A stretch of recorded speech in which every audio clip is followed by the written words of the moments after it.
All right, let's see. I don't even think that it was anybody's fault but my own. That my stream's been cutting off. I was wondering what the hell was going on. But I'm not about to go through that whole process. I'll wait for a few people to roll in. Might as well play the songs, huh? I ain't have all that stuff open though. Hold on, let me see. Try to get it back fired up. I don't know. I looked. I thought I had hella terabytes. I said, why does this keep happening? I looked up and I was in the red. So hopefully that was what was going on. Well, let me get this music popping.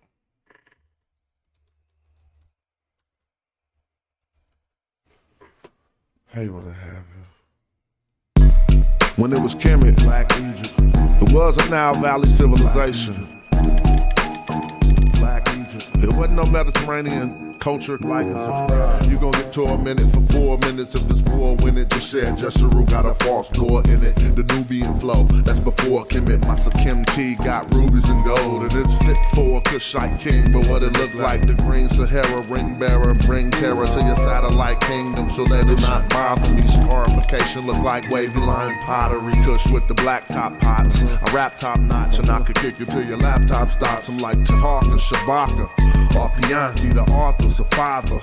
Any cocky, I came down and out through the lands of Kush, living a pre-dynastic pharaoh way and marrow way. Kerma, Khartoum, or Simna by the 5th cataract. Now I put the 5th wheel on the Cadillac. So much ride, a white man couldn't battle that though. They had to paddle back. Black Egypt.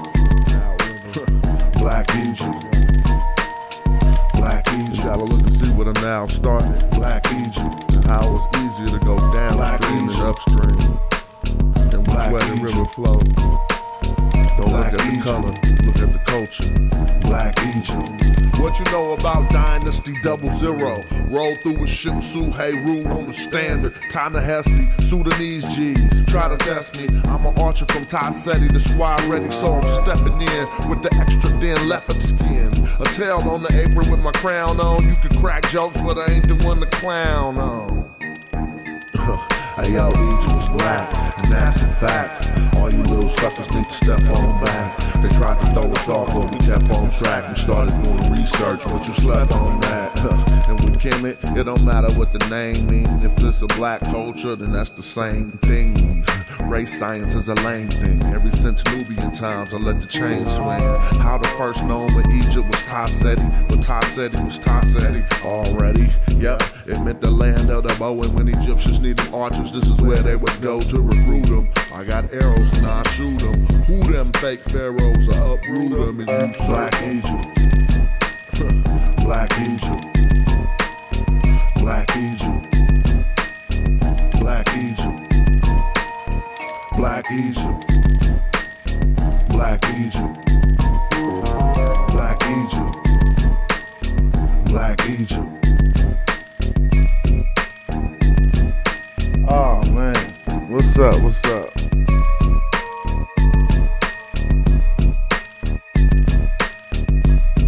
Do it up. Do it up. Do it up. Do it up.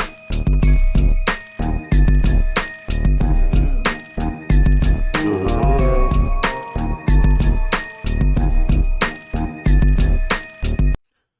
All right, man. Waiting for the notifications. Oh, I ain't even sent out my own. Hold on. Let me share this again on share this on my platforms. If anybody out there, bow. There we go, man. So I'm just up chilling, right? And hold on, let me share the screen. Really don't got much. I ain't gonna rush into it either. How y'all doing? Thanks for anybody tapped in already. I don't know, man. You asked me. I thought it was the streamer. I be using Streamlabs. I need to step my game up, I guess. But no, I can't blame it on them. But I was having issues with streams. It just be cutting. I'll be like, what the hell? And so I set out to discuss. I'm still gonna get it popping. Set out to discuss various things concerning West Africa and East Africa. And dispelling some of the rumors, but I'm not about to get my talkership up because it's the late night. I mean, I'm rocking right, but I want us to listen to a lot of the things in this video, and I'll at least want to allow some of the notifications to go out to some of the people who was just in this vid about 10 minutes ago if they're still interested. So I ain't about to rush though. But in this video, Christopher Ehret, who's a scholar of African history, I mean many other things, but he expounds on African historical first. And it's interesting to hear him talk about all of these things that started first in Africa. But when we hear our homies talk about it, they'll argue against some of these findings. So some of the reason he explains some of the reason why that happens is because the old information is set up in a way that that's supposed to happen. Anytime something new come up out of Africa, they don't treat it like they treat new findings in other places.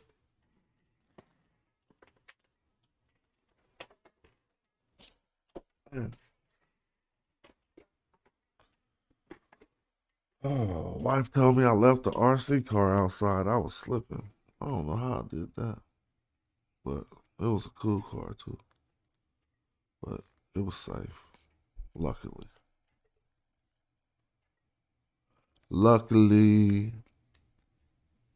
So yeah. Christopher Ehret, he goes in on this.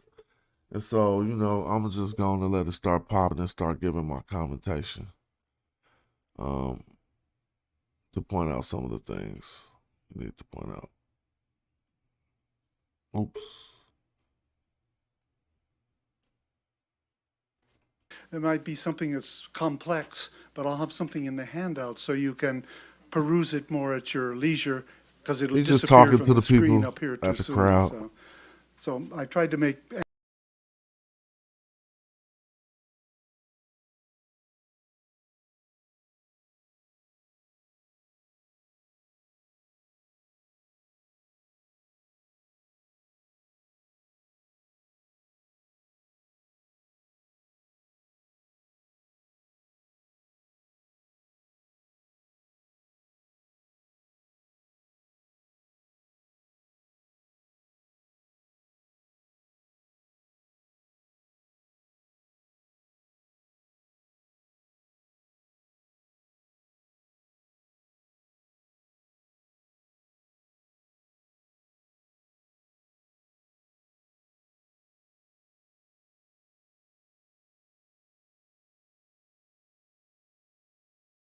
Not just here, but around the world.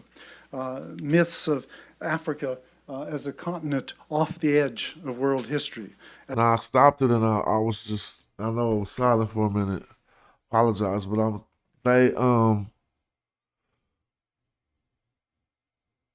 these copyright strikes and stuff, I was just considering the issues that they have with this should be like some learning content. I don't think any but the Hutchinson Center is on it like that.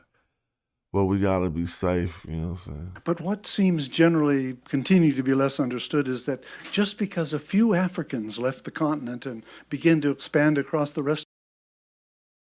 These points need to be taken in. I'm sorry. I'm going to pull this back. Such fun weather. Cool, now. I just wanted to pull it back to a point where he wasn't talking about the topic. It's not snow flurries yet either, so... But thank you for being here. And especially I need to express my deep thanks to all those who made this visit possible. the Hutchins Center for African and African American Research, the Center for African Studies, to the events coordinator, Matt Weinberg, who's been my Oh, y'all, liaison shout out to and my y'all. guide. We really appreciate y'all for allowing this video to be shared. Today lived in Eastern Africa, the Eastern. All right. Now, if you could just play people videos all the way through, I would, but you kind of got to stop and chop it up. African Studies, to the events coordinator, Matt Weinberg, who's been my liaison and my guide as we worked all these things out, and above all to Professor Henry Louis Gates Jr., and also to Abby Wolf for their oversight and leadership in making this whole kind of thing operate and be here for us. So thank you all. Well, it says here that I have my topic. Let's go back. I didn't mean to take us off too soon. Anyway, not that long before, a little bit before, maybe 50,000 years ago, the ancestors of every single human being alive today lived in Eastern Africa, the eastern parts of Africa. And world history to that point was African history. And this is now becoming accepted knowledge. But what seems generally continue to be less understood is that just because a few Africans left the continent and began to expand across the rest of the globe, history did not come to an end in Africa.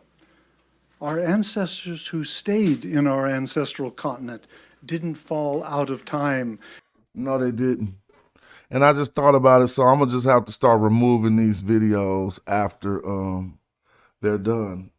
So if you get anything, because I don't need YouTube on my head. So if you see anything that you want to take note of, please take note of it. And I think a lot of my lives are going to be really live. Like if you don't catch it, you ain't about to come back later and watch it.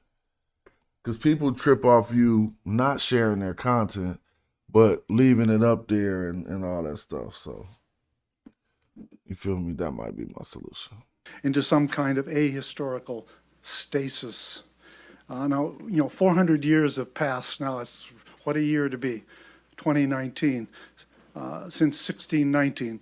But the horrific rationalizations of slavers, slave owners, all the others who benefited from slavery, those self-justifying myths, I'm afraid, are still too much alive today, unexamined in the minds of far too many people.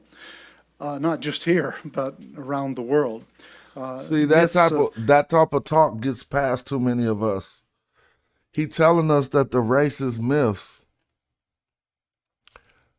got stuck. Look, myths of Africa as a continent off the edge of world history. I try to address this all the time and tell us, look, we cannot espouse, we can't promulgate or push forward any of the theories that haters were saying about Africa just because they was hating. But he says it in a better way, so let's listen to what he says. Ancestral continent didn't fall out of time into some kind of ahistorical stasis. Now, 400 years have passed. Now it's what a year to be, 2019, since 1619. But the horrific rationalizations of slavers, slave owners, all the others who benefited from slavery, those self-justifying myths, I'm afraid, are still too much alive today, unexamined in the minds of far too many people. I told people this. The self-justifying myths of slavers can be found in what we call pro-slavery literature. A lot of pro-slavery literature was used to make Africa look crazy. Not just here, but around the world. Myths of Africa as a continent off the edge of world history, as a continent with its peoples living backward lives of little change. Sorry there. And it's more, and to me, worse than that. These presumptions lead even historians who should know better to portray Africa as a perpetual periphery in the processes of world history. How many of that is us? Specifically,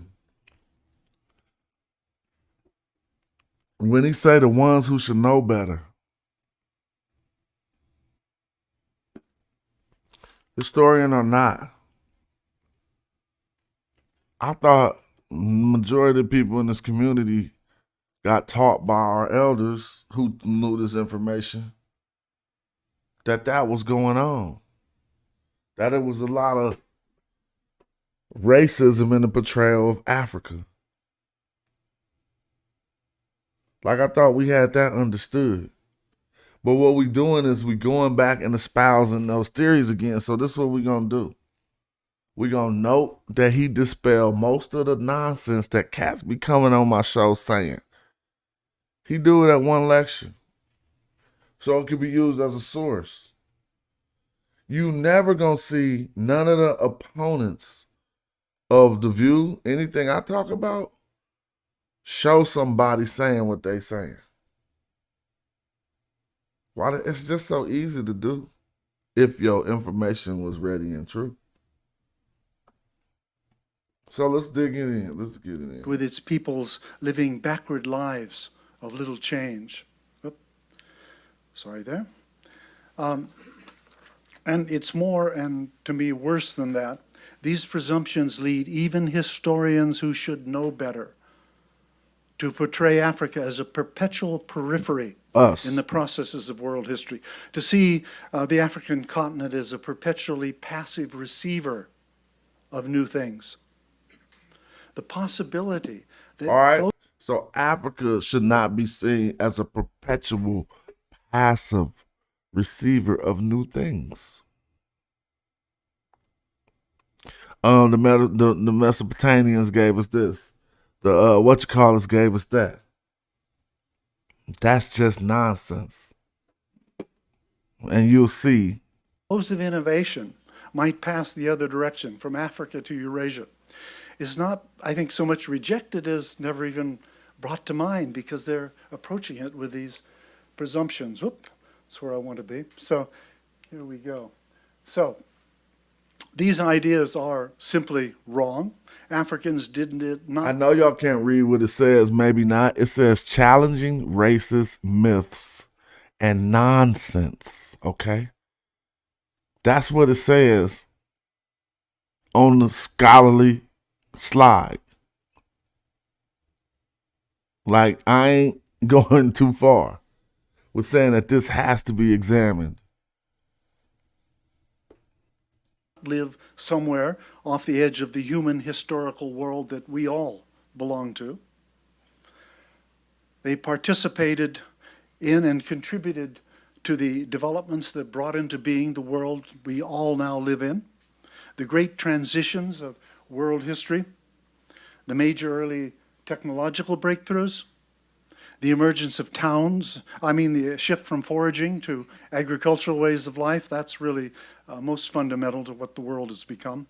The subsequent emergence of towns and states, and the advent eventually of commerce and commercial exchange over distance. All these developments unfolded in Africa during the same... So that's funny. The advent of commercial exchange over distance is what we call trade in most instances. And we talk about how important Egypt was as a trade center, so to speak. But we don't mention, like I often do, that the advent of that commercial exchange was put in place by Africans. See, like who set up the store before the store got popping? Somebody had to set up the store. The store is now the most place where we do trade for, my goods, commodities, whatever we need. We go to the storehouse, but we don't call it that no more. We just call it the store. It's still the same thing. Who set up the store? Who owned the stores in your community? Y'all all go into it for trade, but don't act like you got nothing popping because you there for trade. This my store. Unless you the one who stand in front of the liquor store because you bought a 40. So now that's your store because you buy the most 40s and you demand some respect. That's not it. The advent of commercial exchange over distance. See, it's lugs like that you can't even drop. That dispelled every notion that some people came into a place and said, y'all got something we want, we came to trade. How could that happen? They wouldn't even know what was there to trade. So the things have to go out from the location. People learn about the origin of these items and they trace back to the origin of the items to trade. Oh man, it'd be so easy. Same broad periods as elsewhere in the world. And I do mean deep down in Africa, not just in some peripheral edges of the continent. And maybe most upshort bringing for those who have only heard. So he in my area.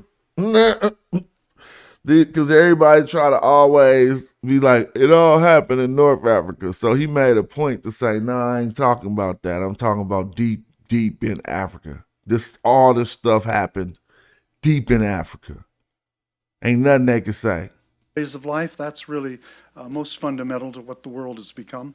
The subsequent emergence of towns and states, and the advent eventually of commerce and commercial exchange over distance. All these developments unfolded in Africa during the same broad periods as elsewhere in the world. And I do mean deep down in Africa, not just in some peripheral edges of the continent. And maybe most upshort bringing for those who have only heard the myth, and unfortunately too many of our fellow citizens have, the myth of African backwardness. Africa in ancient times was a net exporter of innovation. And again, I do not mean the northern periphery of the continent. I mean well south in Africa, with two individuals.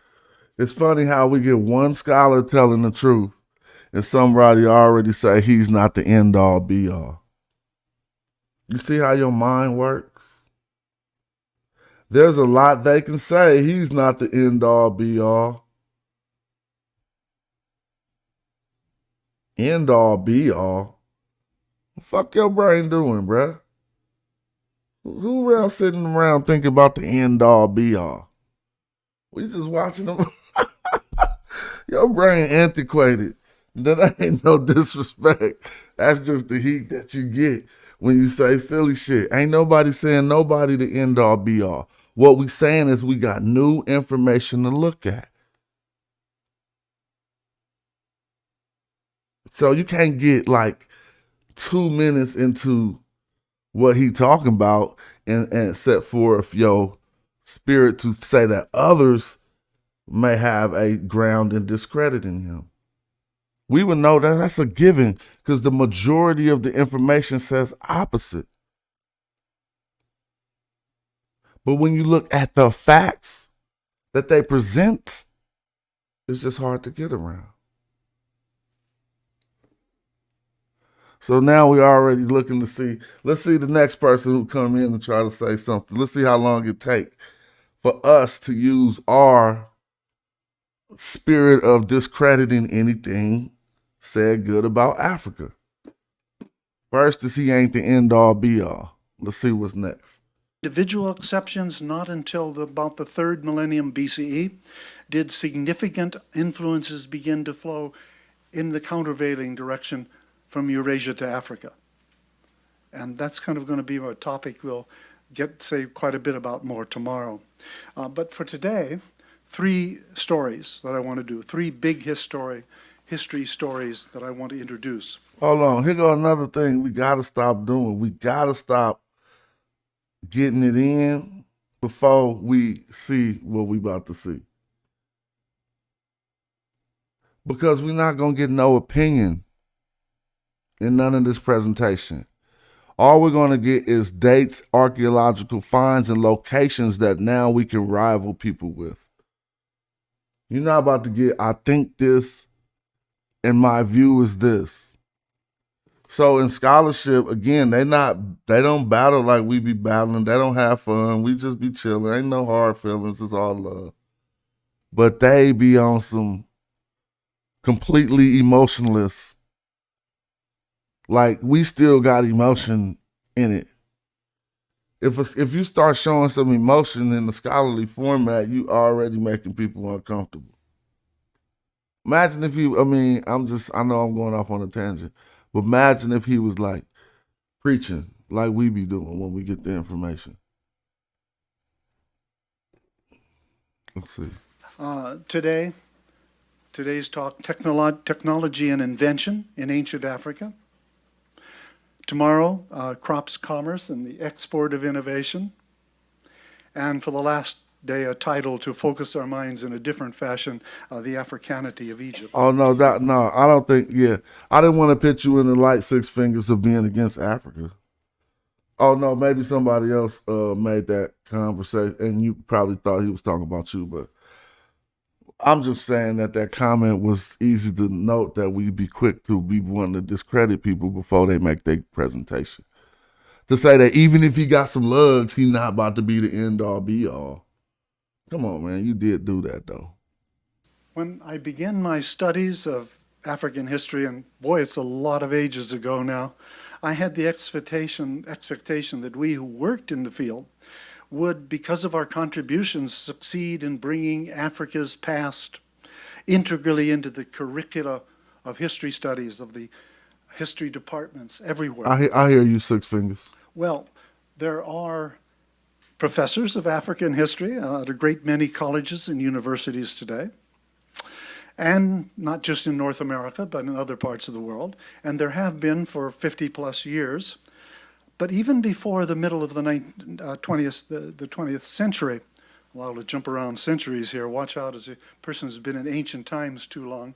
Anyway, even before the mid-20th century, there was a large body of knowledge about the previous centuries of African history, provided one took the trouble to look for it, which I did because I was always way ahead in getting my studies done for final exams and stuff, and I went around looking and I found all these things and thought, why aren't we being taught any of this? Anyway, that's what got me into African history, I think, and if not more than anything else, but it was an important part of it.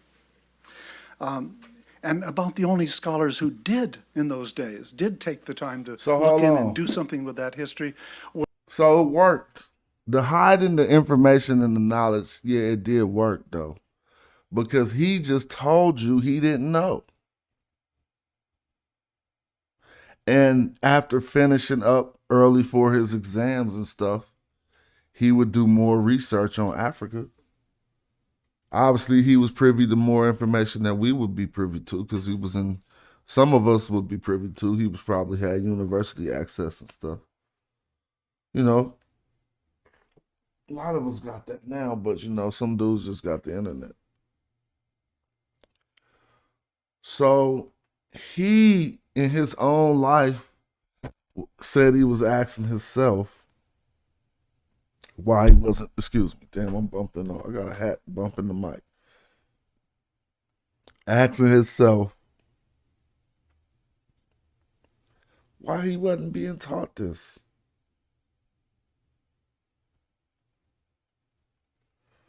You feel me? Shout out to Thunder in the building. We ain't even said, has the word Egypt came up today? See how that be happening? Have y'all be noticing it? Just start noticing on my shows. Now, when I'm talking about Kemet, I'm talking about Kemet. But I don't think I said the word Egypt today. And we get a comment that says, come on, Smash. There were no doggone black people in Egypt. That's actually somebody just sleepy rolled over in their bed, grabbed the phone, and felt like making a comment. Because I do that all the time. Half the time when I be trolling in the chat, I'm just laying next to my wife hella bored because she watching some shows I don't want to watch. Y'all might be thinking I'm on one. Ooh, Smash? Nah, I'm just having fun. So I ain't taking Thunder words for nothing but early morning. He probably getting ready to go to work. Shout out to Thunder. Or whatever, getting ready for his day of business like I'm about to do in a minute. But I'm up early today, earlier than I normally get up. Now, again, we ain't even let him do his thing and we was already having to defend him. Let him do his thing. Were pioneering teachers at some historically black colleges. We know of Leo William Hansberry, of course, but he was by no means the only person who was doing that. It was the people in other places that suddenly in the 60s said, "Ooh," and then discovered it. So anyway, but because the growth of the field from the 60s onward, that's added immensely to our already existing body of knowledge. But can we say even yet that African history is being treated as integral to the discipline of history? When African history courses are available at a university, what proportion of undergraduate history majors actually take those courses as they work toward their degrees? In the revitalized field of world history, there used to be one back in the 20s and 30s, so now it's kind of a revitalized field. The developments in Africa, are they integral to the overall story that's told in those classes or in those books? Or are they relegated to the add-ons, which I'm afraid is too often the case? And what I find most distressing is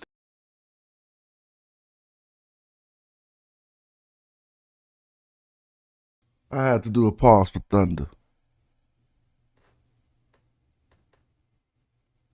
He about to straighten you and the rest of the Mediterranean crew out. So learn. It's cool that we could watch these. It's like we in a class together, right? Let's learn. Let's let him get to the teaching. that outdated presumptions about Africa and Africans still often lurk close to the surface in the thinking of scholars who should be much more self-aware, who should know better. If archaeologists working, say, in India, discover a site with a particular technology, and I'll bring up iron in this instance because I'm going to have some things to say on that topic, and their dates show it to be several hundred years earlier than previously thought. Well, scholarly response is likely to be, oh, this is an important new discovery, or this find might make us have to rethink our previous views. But what if as an archaeologist, better get back here, what if an archaeologist working in Africa finds a site? Let's again choose ironworking, because again, I'm going to talk about that shortly. What if an archaeologist presents evidence for a very early publishes and presents evidence for a very early ironworking site dated by radiocarbon earlier by several centuries than any previous find? Well, sort of in general, if any notable human advance occurs really early, appears to occur really early in Africa, only too commonly there's a certain number of archaeologists in the African field. Their common first response is to express skepticism that things could be that early, or that, well, this is very interesting, but we must withhold judgment until we have more evidence or whatever. So let's begin.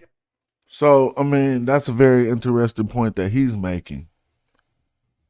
Because not only is he saying he have to deal with that, but we have to deal with that.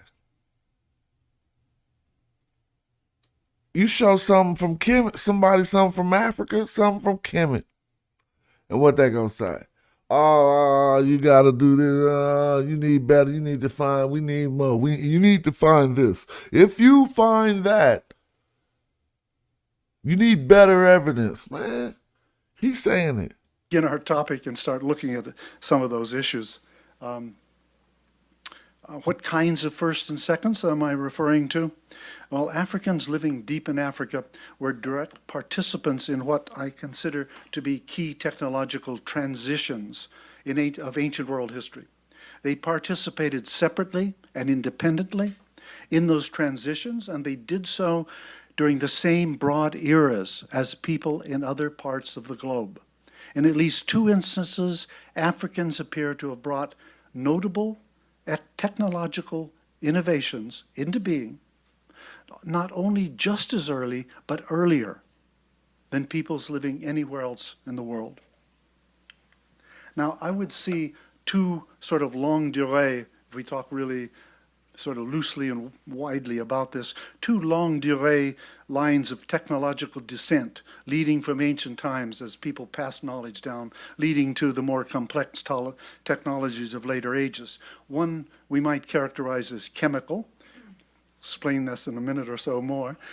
Each line of, and the other as mechanical. Now, each line of development began separately in more than one part of the world, among both Africans and peoples of other continents. The earliest in historical time of these lines of technological innovation that are really important in much later times took shape with the development of human mastery of chemical processes, in a particular fashion. Specifically, I mean the multiple independent inventions of ceramic technology in far separated parts of the world. All right, look. So, Now, this was about to happen. He about to expose cats in a way that they should not have allowed themselves to be exposed. And this is stuff that we all knew. That the African ceramic tradition arose independently of the Levant. And when I say ceramic tradition, we're talking about the tradition that leads to pottery and all these palettes and all these other good things, particularly pottery. This tradition started in Africa, like we've been saying for the longest. But cats be saying no, pottery started in, this is where they mess it up. And this is the big, trust me, look. The pottery that started in Asia at about 15,000 BC, as he's about to say, it started in East Asia and went east. And we find that in Japan, that don't reach West Asia. West Asia got its pottery tradition after Africa. Well, let's listen. Ceramic technology. This was a major transitional development in our mastery of the world around us, not only because it's the earliest sort of formal pyrotechnology, the earliest formal technology using heat to remake the chemistry and therefore the usefulness of earthen matter, but because it had long-term historical ramifications. It was of significance in early development times because of its contribution to human food preparation and therefore to human health and to human population growth. In subsequent eras of world and African history, ceramic wares then all began often to be products traded by the market. So it became an important kind of product in the development of commercial relations. But in addition, I think we may not really we may fail to fully appreciate the foundational aspects of ceramic technology in the chains of invention that lead down to some very highly important things or very significant things today. Ceramics in modern technology are not generally clay-based, as were the original ceramics. Dental implants, for instance, are ceramic. They're made of oxides, zirconia or alumina. There are silicide-based ceramic materials used in phone chargers. The tiles on space shuttles, that's something we've all heard about. Those are ceramic because it needed ceramic materials to be able to withstand the intense temperatures of re-entry into the atmosphere. But let's go back to ancient times. This is a divergence, but why it's significant for history overall and why Africa is important in this process. So to go back to ancient times, the very first invention of ceramics did not take place in Africa. So here we're talking about a second rather than a first exactly. but in East Asia. And recent discoveries place the beginning of this development around 18,000 BCE in northern China, with See, that's what they mess up. But y'all didn't know that. They be taking some pottery that started in China and using it in the argument we having about. So if you could go as far east as you want to, then you can wind up around the world. You can keep going east until you're in Oakland and say, no, this pottery from Oakland, from the east, was 15,000 BC. Man, this was in North China or whatever China, East China, North China. And he gonna say it go down to like Japan. This ain't got nothing to, man, people be going out. So y'all see what happened here, right? We got a source to point towards. Like, well, actually, the ceramic industry you talking about starting in Asia, Asia's a big place. That started in China and went east, as we're about to learn. ceramics in central China by around 15,000 BCE and a few millennia later reaching Japan. So that's one particular area of development in the world of ceramic technology. But far across the world, it was Africans who brought about the second earliest invention of ceramic technology in all of world history. Where did that development take place? In the far west of Africa, far, far distant, 9,000 or 10,000 kilometers away from. So all that pottery, you dummies, been looking at, talking about black people ain't got nothing to do with it. It all was developed and started in West Africa. I'm going to go back because I got some expounding to do. For real. Times. The very first invention of ceramics did not take place in Africa, so here we're talking about a second rather than a first exactly, but in East Asia. And recent discoveries place the beginning of this development around 18,000 BCE in northern China, with ceramics in central China by around 15,000 BCE and a few millennia later reaching Japan. So that's one particular area of development in the world. So that area that they should be well noted for, at 15,000 BC, some ceramic industry rose in China. Cats be trying to use that argument, and then it went and they find it a few millennia later in Japan. So that's southeast, bro.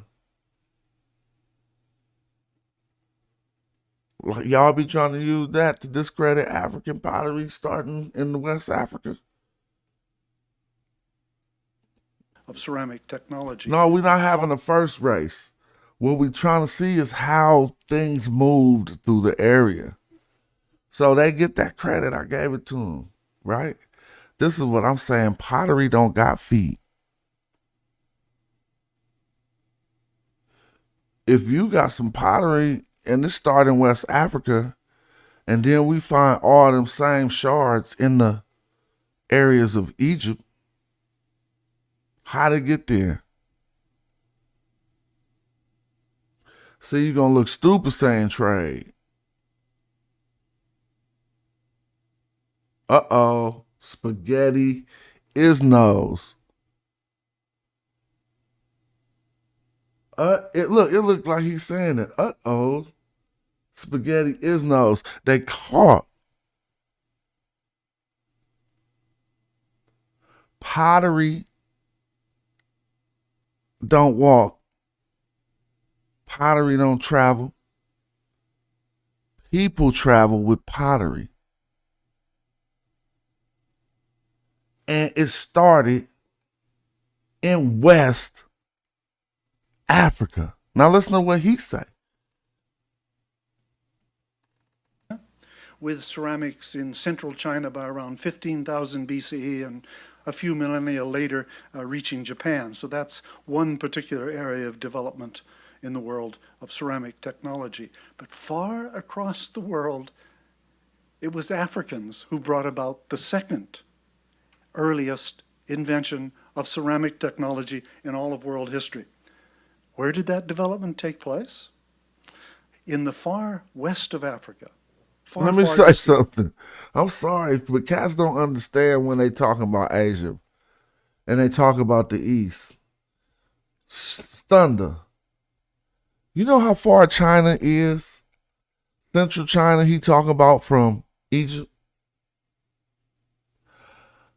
You know Saudi Arabia, Mesopotamia, between the two rivers? Then you got to go east of that river for about how many thousands of miles before you in China? And that technology, the archaeology, they say, led to Japan. We're not having a first race. What we're talking about is the influences on the area, the trade center called Egypt, that happened from other locations, right? And one of the most influential archaeological, two of the most influential, and everyone could tell you this, two of the most influential ancient Egyptian archaeological finds are not ancient Egyptian. The pottery is West African, as he just told you. He gonna continue. So don't even think I'm jumping the gun. The pottery is West African. And then I forgot the other one. It'll come back to you though. Let me see. Very highly important things, or very significant things today. Ceramics in modern technology are not generally clay-based, as were the original ceramics. Nah, we went Dental back too far. implants Hold on, too far. Across the world. Yeah, we went back too Invention far. was Thunder gonna fall back asleep. around 9500 BCE. Africans Hold living on. in what's today Don't fall back asleep, Thunder. 9 or 10,000 kilometers away from North and Central China. 9 or 10,000 invention of ceramic technology in all of world history. That's cool. Where did that development take place? In the far west of Africa, far, far distant, 9 or 10,000 kilometers away from North and Central China. No later than around 9500 BCE, Africans living in what's today the country of Mali began fashioning pottery. And the geographical region of this... Stop. Mali. It's kind of beating up all that little North African nonsense. There go your source. Right out of the horse's mouth. Started in Mali. No place, not even Green Sahara. Don't come with that nonsense. So it went into the Green Sahara and came out through the east, as we'll learn. This invention was the areas south of the Great Bend of the Niger. We may find it's a bit wider once we do more of the archaeology, but this is where we can see it right now. So, now these areas coincide, by the way, with the probable origin areas of the Niger-Congo language family, which accounts for languages spoken across a vast amount of Africa today. So the earliest ceramic inventors of Africa and the second earliest inventors of ceramics in the world spoke languages, we believe, of the Niger-Congo language family. But what is more, not only the second, but the third earliest independent invention of ceramic technology in all of world history took place in Africa. It took place 3,000 kilometers or more away from east of Mali, in the southeastern portions of today's Sahara, and almost as early. Oh, you just got crushed, Thunder. Damn, you be made to look stupid. That's why I keep telling people I made these mistakes before. In my early days, I used to be so Thunder Thumbs. I'm going to start calling you Thunder Thumbs because you way too quick. There go the real six fingers. Nah, I'm just playing. I knew the other six fingers wasn't you though, because he was making some mistakes that I knew you wouldn't make. What's up with six fingers? But Thunder, alright. Now that wasn't no shot, other six fingers. What's up with you two? I just be having some fun, but not at your expense. It's all love. Hey, look, Thunder, you just got killed. You wrote on the screen, here you go. Green Sahara. Bruh, you gotta stop it, Smash. Now, what does it say on the screen? About 8,500 or 8,000 BCE, it moved through the Sahara. So you tell me, was the Sahara green at that time? We waiting. We know you got them thunder thumbs going.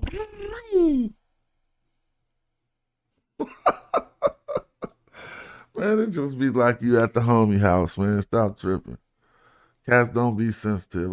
I do be sensitive though, but it's only about a few things. Vast amount of Africa today.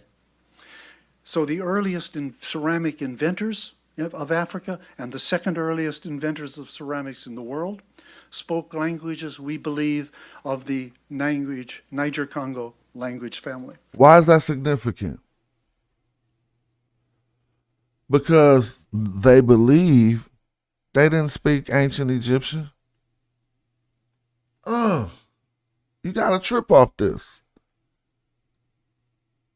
That's why you having that little snout right there. Like, shit. Saying too much. If the dudes who came up with the pottery spoke Niger-Congo language family, that would have some other implications on some other things. How they talk about how these languages branch out or whatever, but I'm not about to go into that.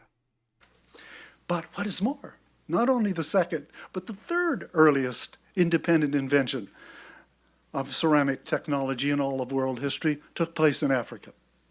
It took place 3,000 kilometers or more away from east of Mali, in the southeastern portions of today's Sahara. All right, so 3,000 miles away from Mali, why don't you get a map in the southeastern regions of the Sahara? Now you get a map and you see right where that's at, and then you go back 8,000 years ago, and that's the Green Sahara. Early, about 8,500 to 8,000 BCE. And this second invention of ceramics does not seem attributable to diffusion from the West African center of invention. It seems quite separate, and two reasons. For one thing, we can identify a separate ancient African cultural and linguistic tradition as innovators. Everywhere the second tradition occurs in regions where people for millennia have spoken languages of the Nilo-Saharan language family. And secondly, across the 3,000 kilometers intervening between, the earliest dates for pottery so far known turn up around 7,000 on to 6,000 BCE. So we've got a gap here in the deal. And here's a map which shows you arrows with the early movements. There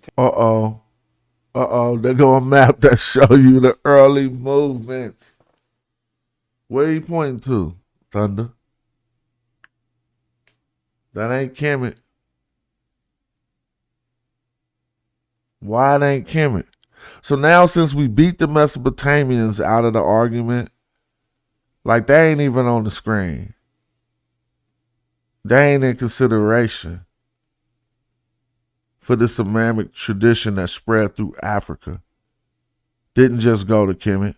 It went south, east, north. I said that all mixed up. And west. What is it? North, south, east, west? Yeah, okay, cool. Why you gotta say it in the order? That don't make no sense.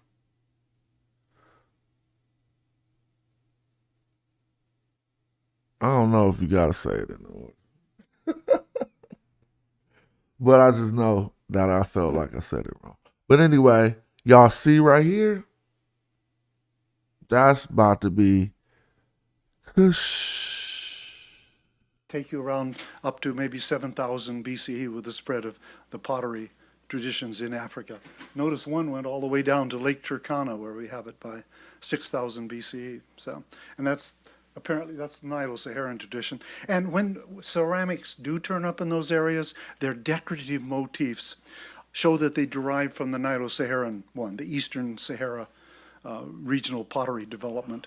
So, so you gotta just shut up. He said when you look at the decorations on the ones over here, you could tell they derived from the ones that wound up in the Eastern Sahara that he told you came from Mali. Uh-oh. Pottery. So how did pottery get there then? It floated. Some Mesopotamian people came in and showed them how to walk, huh? Africans didn't used to walk until some people came in and showed them how to walk. Around up to maybe 7,000 BCE with the spread of the pottery traditions in Africa. Notice one went all the way down to Lake Turkana, where we have it by 6,000 BCE. So, and that's apparently that's the Nilo-Saharan tradition. And when ceramics do turn up in those areas, their decorative motifs show that they derive from the Nilo-Saharan one, the Eastern Sahara regional pottery development. See? And that Thunder. they spread eastward into these, westward in the areas in between. So, Africans living well south in Africa created this technology long before, in the case of the ancient peoples of Mali, 3 millennia before the appearance of ceramics in the Middle East, and 4 millennia before this technology began to spread toward Europe. And so you trying to tell me? Yeah, the link to this video is called African Historical First. Huggins Lectures by Christopher Eric. I'll put up the link. It's good. But he just put the top of the turnbuckle elbow on the thunder. Listen to what he said. Way down to Lake Turkana, where we have the, so, and that's apparently that's the appearance of ceramics in the Middle East. Huh? The appearance Africans living well south in Africa created this technology long before, in the case of the ancient peoples of Mali, 3 millennia before the appearance of ceramics in the Middle East, and 4 millennia before this technology began to spread toward Europe and toward India from the Middle East.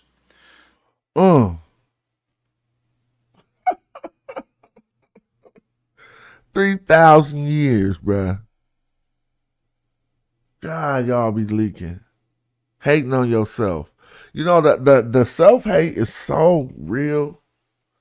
And as you get older, it just turn into something different. We got a lot of young Uncle Ruckuses. We trying to stop them from being Uncle Ruckuses and hating themselves so much that they just forecast it all on you whenever they see you. They look at you and say, "Oh, you ain't never accomplished nothing in life. It's been so hard for you. You always mean mugging." And they just thinking about themselves.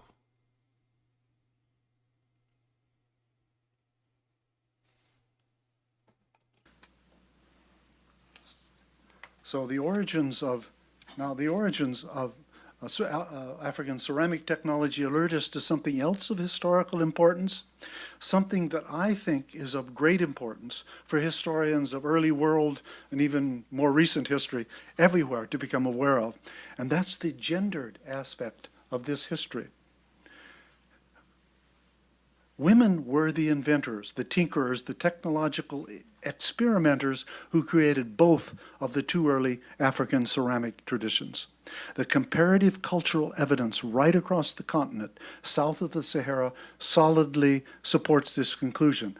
Namely, There you everywhere go. except in a very few areas where in recent centuries men took over the professional pottery making for commercial purposes.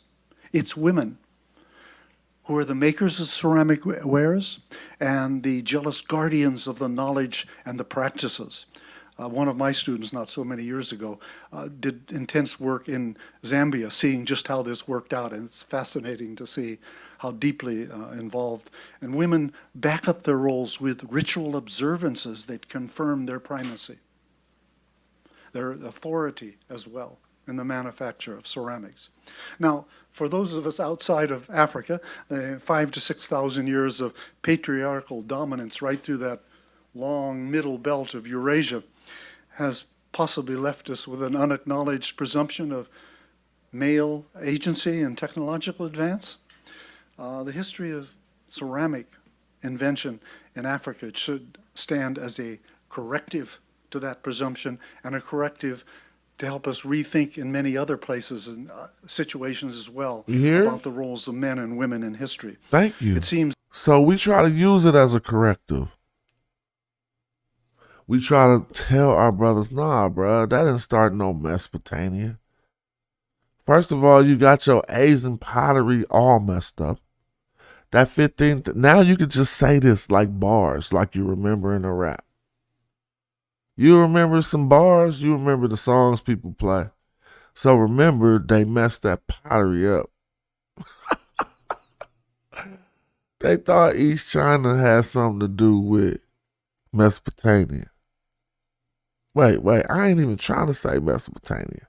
They thought East China had something to do with the Mediterranean. Oh my God, that's even further away. People be messing up the Mediterranean and Mesopotamia as if I keep telling people you can say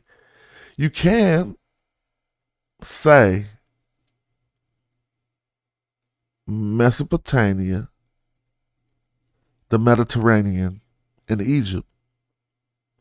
But you're really talking about one country and two archaeological areas that never were called that name. Egypt was actually Egypt is called Egypt. The Mediterranean, now we know that, but when we talking historically, you still would have said what represents Egypt as a country in ancient times. Whether you said Hukapata, Kemet, Tawe, Kimi, or any of the other names that it went by. There was not no one name for none of those other two places. Can y'all get that through y'all head? Why won't nobody trip off that? So I'm gonna stay on this point for hella long. Nope. Cats be running past points. When you compare Egypt, the Mediterranean, and Mesopotamia, you're comparing a real country with two names that archaeologists just made up. Scientists. If you do the etymology of Mesopotamia, it won't even get past the 1600s. You think I'm playing? If you do the archaeology of Mediterranean, I bet you it's younger. So my point is, Egypt, you're comparing big ass areas that had different rulers. I'm talking about at the same time. Akkad ruling from the north. Sumer is in the south. Let's look at some of this stuff.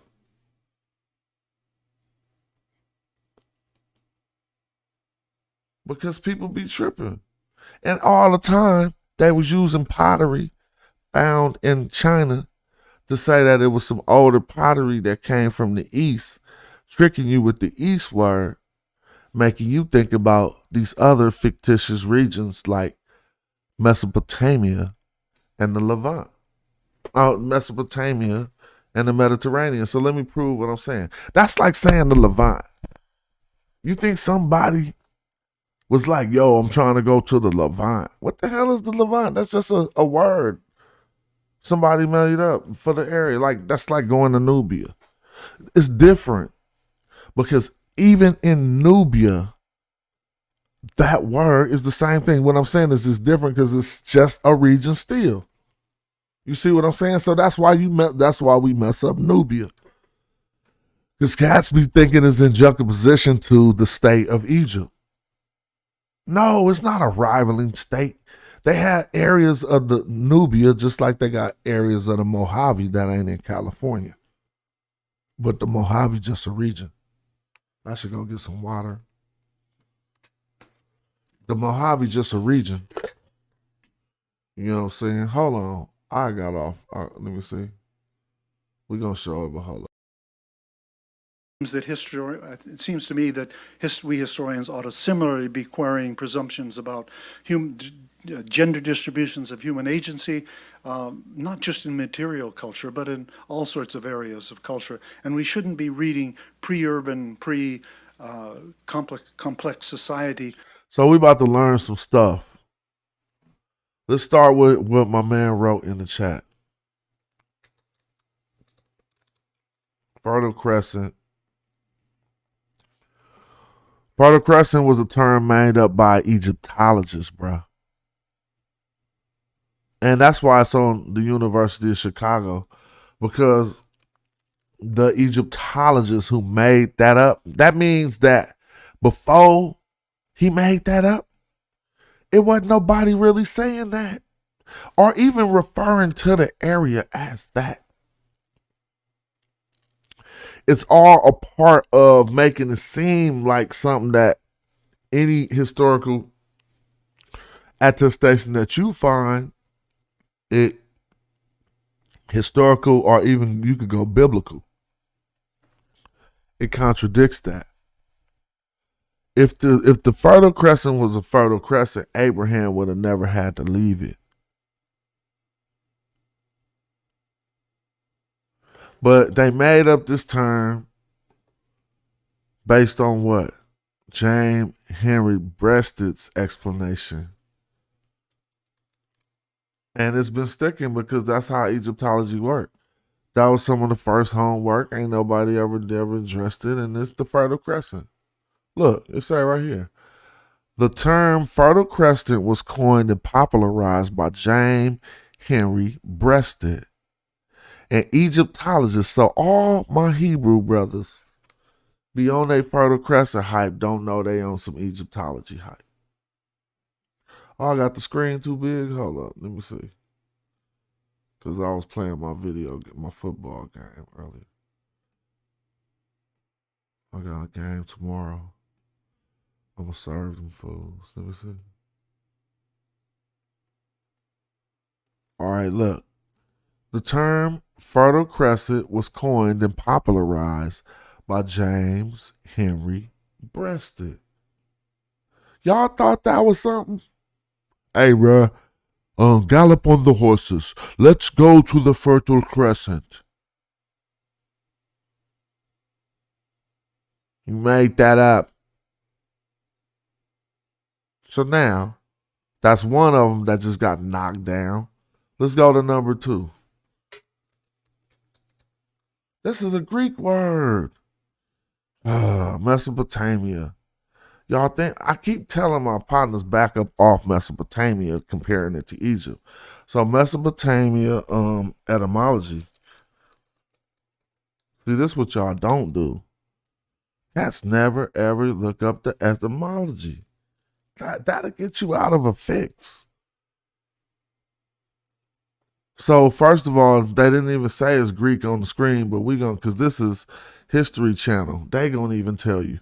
This ain't the type of source we gonna rely on though, because they're gonna leave you leaking. But you should know this. The word Meso, we say Mesoamerica, we be saying the middle. So the word Mesopotamia, that means Potamia means something too. And we already know what mean is a place. So we just need to know what Patamos is in Greek. That's a river. So we got Mesopotamia.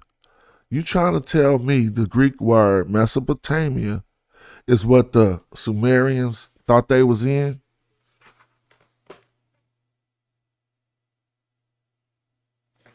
It couldn't have been that way.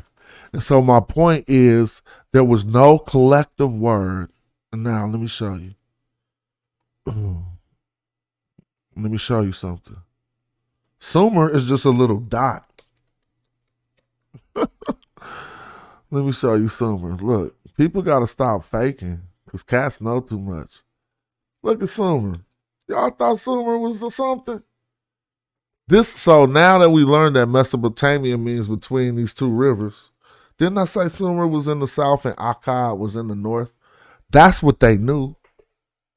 And those people fought. Everything I'm telling you is true. I just need to go get me a water downstairs. Hold on. Look. You see how itty bitty Sumer is? So yeah, I mean, in between two rivers, as you see, if Mesopotamia is true, all this other area ain't it. See, cats be beating themselves up by not even knowing how I get it in. This logic just got you it's just crazy. Because here go the pottery they thought is way off the map, way over in China somewhere. So look, here go the two rivers, right? Tigris and the Euphrates. Meso mean between or in the middle of. That means you got a river to the east and a river to the west. James Henry Breasted made up a term called the Fertile Crescent. So we just beat up, but we ain't finished beating up Mesopotamia. I'm about to go step downstairs. I'm going to let this play real quick. Hold up. Ideas, patriarchal society ideas back into the more distant past. That we've had thousands of years of unequal and authoritarian societies and cultures that lie in the backgrounds of at least many of us. But that's not all. I would argue that a second major line of early technological invention, fundamental to modern technology, grew out of the foundational pyrotechnology of early ceramic production. It seems to me entirely not at all accidental that each separate region of the world with early smelting of metals from ores were regions where ceramic technology had already previously been established. People who possessed ceramic technology were well acquainted with the capacities of fire to change chemical compositions of earth and matter. Now, metallurgy applied fire to earth and material, but in a somewhat different way. It applied fire and heat not to reshape the material as it was, but to separate out part of that matter. And then take that separated out matter and create new kinds of cultural items out of it, to produce new kind of items. And as with ceramic technology, the development of metallurgical techniques took place separately in multiple parts of the world. This is something I would love to see that we do with the things we teach people, as they grow up in the school system and everything else, the multiplicity of the developments of things that lead to our modern world. But anyway, once again, Africans living deep in Africa separately initiated this kind of advance. Now, widely, copper has tended to be the most important of the early metals. Because of its malleability into objects and because its melting temperature, 1,085 degrees centigrade, is right in the range of the early ceramic fires for firing pots. So, you can see reasons why people might have come across this through that kind of operation. Now, Africans in at least 3 different parts of the continent did independently it appears, develop copper metallurgy. We don't have time. That would be a 4th lecture. We could talk about all of these different things. But I will advert, at least tomorrow, to one of those cases because it stands out as important in some other historical processes that we'll deal with. Now, but what is most arresting about the metallurgical history of history in Africa is that Africa has a very special place in the history of ironworking worldwide. Now, the usual story, and it used to be taught, and it still seems to be widely still being taught, iron metallurgy had a single beginning in Anatolia around. So this is what they used to teach y'all. He keep on trying to tell you. And this is what y'all be teaching. Because somebody came on my show the other day talking about the Iron Age. So I'm like, dude, you coming from a straight Eurocentric perspective. Because if you telling me the Iron Age is based on when Europeans learned how to smelt iron, then you tripping. But see, this is what they teach us all. And so you're fine. But if you just ignore the information that we got that iron was being smelted in Africa at earlier times, the only reason why you ignoring it is the same reason why the media, everybody ignoring it. Because it make Africa look better. I mean, you know what I'm saying? In the historical, when you talk about the development of culture, the Iron Age is a big thing. But that was popping in Kemet, like I told y'all, but it started further in Africa. So we can't be talking about ice ages, iron ages, and certain, I'm talking about particular ages. Like they say, Pinnacle Point, Africa didn't have that, right? I don't know at that one particular time. I don't know if that was just a mal location or a location where a certain amount of people was thriving and didn't even know nothing about it. Now, how could it just be one point? I don't know what's going on. But apparently, we be learning a lot of things from one perspective. And we just got to stop that. And so he's breaking that down right now. All right? History in Africa is that Africa has a very special place in the history of ironworking worldwide.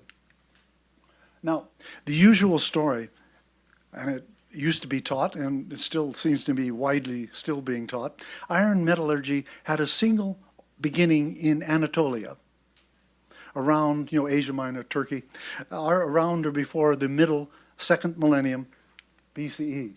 So there I've tossed some dates up there in southern Anatolia where we have some early sites.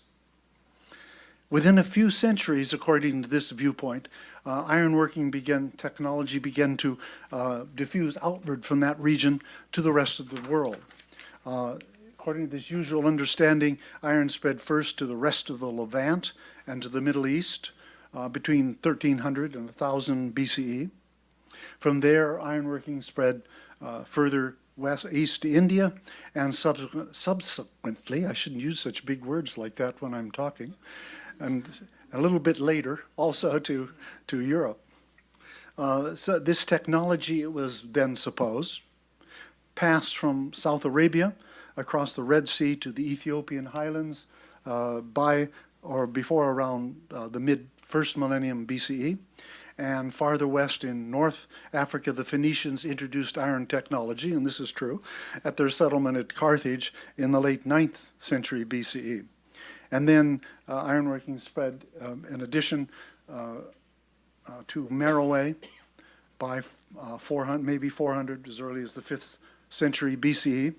And Meroe did become, in fact, an important iron-producing center in the subsequent centuries. However, the conventional assumption used to be that iron then subsequently spread from these introductions along the northern fringe of Africa, southward to the rest of the continent. But that view fails in striking fashion to account for the history of ironworking farther south. So we go to a little bit different title that we've put up here. Why it doesn't work? No, I keep pushing the wrong buttons. Oh, okay. Simply stated, ironworking arrived along the northern margins of the continent far too late in time to account for ironworking farther south. Even before the settlement of the Phoenicians at Carthage, ironworking was already established more than 1,500 kilometers farther south. Already by Now we can do it. 800 to 1000 BCE, ironworking sites existed from east to west across 1,500 kilometers of the savannas of Africa. All right. But he ain't went back far enough. But right there, he beating that up. Don't act like North Africa did all that and the Phoenicians came in and taught. No, that ain't how that went down. Other sites dating from around 1000 BCE are known in the Lake Chad Basin. And far away to the east in Rwanda. Wonder if my thing is working now. It's not working on this machine. I have a little thing that lights up and does it. But anyway, 900 BCE. Far away to the east in Rwanda, the archaeologist Marie-Claude van Groenderbeek, love those Flemish names, has excavated smelting furnaces dating to the 10th century BCE, and here is her reconstruction of a 10th century BCE furnace that she and her archaeological team excavated. Now, sub-Saharan Africans, this dating evidence shows, had to have independently invented ironworking. And the distribution of the early ironworking sites that we've just mapped previously has a further implication, namely that the lands of the Africans who originated ironworking would have lain most probably somewhere in the 1,500 kilometers of savanna that stretch from one end of those arrows to the other end. Well, guess what? In the past 15 years, 2 new archaeological sites of still earlier African ironworking have come to light, and their locations and dates fit right in with these expectations. 2 sites of ironworking, Obui, located in the northeastern parts of the Central African Republic, and Batoro, located just about 100 kilometers away across the border in Cameroon. These can be solidly dated by radiocarbon to the overall period of 2300 to 1800 BCE. God. There you go. You got the locations. You got the scholar.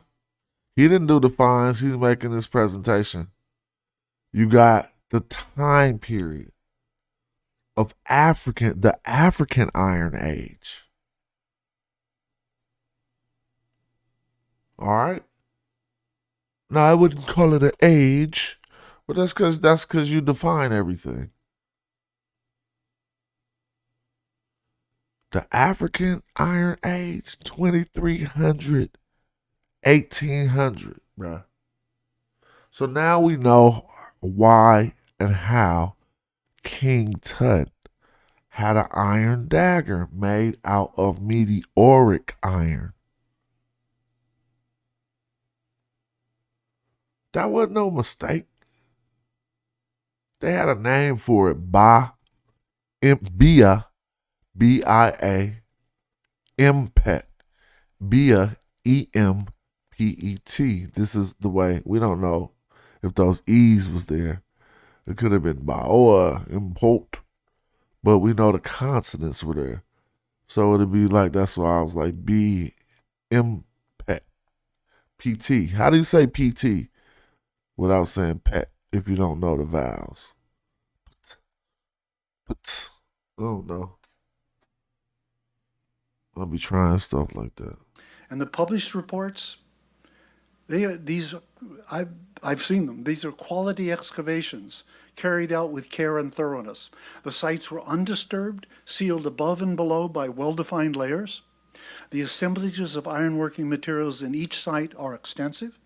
At Obui, all the steps of the smelting and forging of iron, all what the archaeologists like to say, call the chaîne opératoire of the ironworking, are represented in the materials of the excavated workshop. Furnace structures, tuyères, which lead from the bellows that drive the oxygen into the furnace. Don't have me hit y'all with the chaîne opératoire. Oh man, I'm hitting them with the chaîne. What's the chaîne opératoire? See, we ain't got the Shane Apertoire, and that's the problem. Let me see if I got that right. Nah. and stone anvils for hammering the iron that was produced, along with large quantities of charcoal, because this was a forging site that allows us to date those sites. Now, those sites of around 4,000 years ago, they represent the earliest known ironworking anywhere in the world, not just in Africa. And they're not just too early in time, they're too far separated by geographical distance to allow for any outside of Africa source. By the way, did you notice up here, I popped Damn, he beating cats up. I mean, he's scraping cats all around because it's a shame that we didn't believe this. And we know John Henry Clark and all them said this. But this in the last 15 years. He said they had the new archaeological sites that proved the stuff. And he gave us the names. Quibol and what? Bataba or something.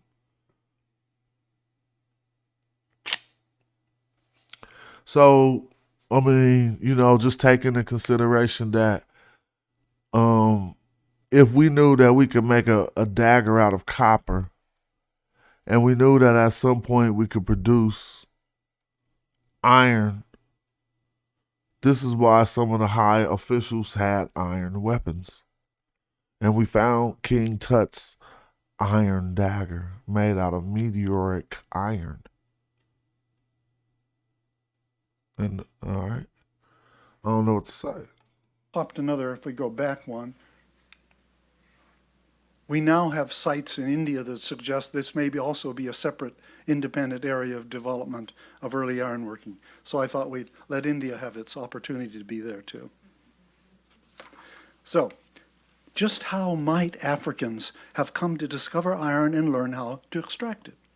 Well, you know the usual story. Metallurgy technology began, as we've already sort of mentioned, with metals of lower melting points than iron. And only after working with these sorts of metals, people would have been able to conceive of maybe with higher temperatures we can produce other sorts of metals out of ores. I always thought that was rather implausible way to think of it, because I think people are going to discover something as a byproduct more often, and then they're going to say, wait a minute, how can we use this unexpected byproduct? And that makes more sense what I'm going to say now about the African states. Here's the thing. In large parts of the African continent, and specifically in what appears now to be the earliest ironworking locations in the Central African Republic and Cameroon, but also nearly everywhere south of the Sahara, the knowledge and use of iron precedes the knowledge and use of copper. So having a prior... Remember that and put that in your footnotes. That the knowledge of smelting copper came after the knowledge of smelting iron in Africa. Dang. Our knowledge of copper smelting does not seem to be the explanatory factor. And again, I'm following here the noted archaeologist Marek Poznancy and a couple of other colleagues who have talked about this idea with me. Again, ceramic technology may be implicated in explaining this history. Now, widely in Africa, pots are fired in pits covered with earth, and often you can develop quite high temperatures in those. So here's the interesting additional factor, though, that we need to have also. A great many areas in the woodland savanna belt extending, we'll start in the east for you and move across. Anyway. I've got a map backward in my mind here. A great many areas in that woodland savanna belt extending from West Africa to the far eastern edges of the Central African Republic, these areas have lateritic soils with high iron content. Oh my gosh. So what? I like to remember this stuff and just break y'all off with it, but I'm just showing you. The lateritic soils, so they got high iron content. So if you're trying to make pottery, iron gonna be a byproduct of it if you could reach if you reach those temperatures. Cause didn't nobody really have a thermometer, they just knew it had to get hotter. Somebody probably achieved a hotter heat and was like, look. What I've been pointed out to me by Merrick and others is that Africans' baking pots in these areas might often have produced, by not even intending to, little bits, little clumps of iron that might have been produced and be sitting around there as you take your pots out. And in that way, iron would have come to attention of the people in the region. Now, at this point, gender again enters our history, and that's one problem we could have put. Metalworking, in contrast, does become men's work. Everywhere across Africa, you find that's true of the world. All right. The most He was gonna say textiles too, as somebody else said, and there's a whole video. But it's late night, it's about an hour, and I'm upstream again in the morning. Cause I'm gonna take this video down so they don't hit me off with the copyright strikes and stuff. So we could get more juice to looking at stuff live too, and maybe that help. But right now I'm about to, oh no, let's finish beating up those terms. All right, we're gonna finish beating up these terms and we're gonna get out of here. Are we gonna arm all our archers with enough information to just knock them boys down when they say that silly shit? So some people, it's a few locations we be mixing up. All right, and I'm about to probably do it. See, they doing it right here too. Sumeria redirects here. So Sumeria is really you just tripping. We saying Greek. Noob Sumer That's the same thing what we doing, right? Now look. This look like it say summer. All right, it do say summer. I'm looking for this other location. But never mind. So Sumer, as we see, as we talked about Mesopotamia, let me see. First of all, that is this Sumatra or some other Samartha, some other place in the Bible that ain't this, but people be mixing it up. Now let's look at Sumer real quick because they got all the locations in there. Now this is more appropriate. What I mean is Sumer ain't the word, but they got a cognate for that in the term, in the real language. Let me see what I mean. Let me show you what I mean. First, let's take note of this. Kish is North Sumer, all right? And Uruk, the two most popular places besides like Lagesh, and then there's a Nippur that they don't have on the map in here. Maybe Nippur ain't in this circle. But as we see Kish, this is a big mistake Zion Lex was making too, and your man tried to help him. Your man Chuck Morgan tried to help him. But sometimes, anytime we trying to be corrected or whatever, we don't take it well. Well, you see Kish is just this little dot up here. Uruk and are fundamental to the Sumerian civilization. They just little dots to the south. Now, I'm zoomed all in on the map, but you gotta go back to the original context of it. Hold on. Minus me down. What is they doing? Golly. Now, really, it ain't even nothing significant. No disrespect, but Egypt is still coming all the way up to over here. And way all the way down to Nubia, down here. You feel me? All this whole big area was a real thing, but I'm gonna keep on showing you. Because when we go back out, we need to be fair to all of these things. Sumer is about to go past this Mesopotamian thing. Look, why they not showing it? Well, you could ask Chuck Morgan how this was, if this was ever of something that was said, and what the cognate that lines up with Sumer would be. It would probably be like something, whatever, I don't remember. But he could tell me if that's just another one of those things they threw out there too. So, but let's go to one I know that is Akkad. Akkad being the location at the root of the Akkadian Empire. But you got to remember, empire means you took over hella other people's stuff. So we got to know the different names of kingdoms. Anybody with an empire took over some other people's stuff. Just remember that. So now notice how when we come to the Akkadian page, they're giving us Akkad. See right here, it say Mat. I guess that's like the town of Akkadi.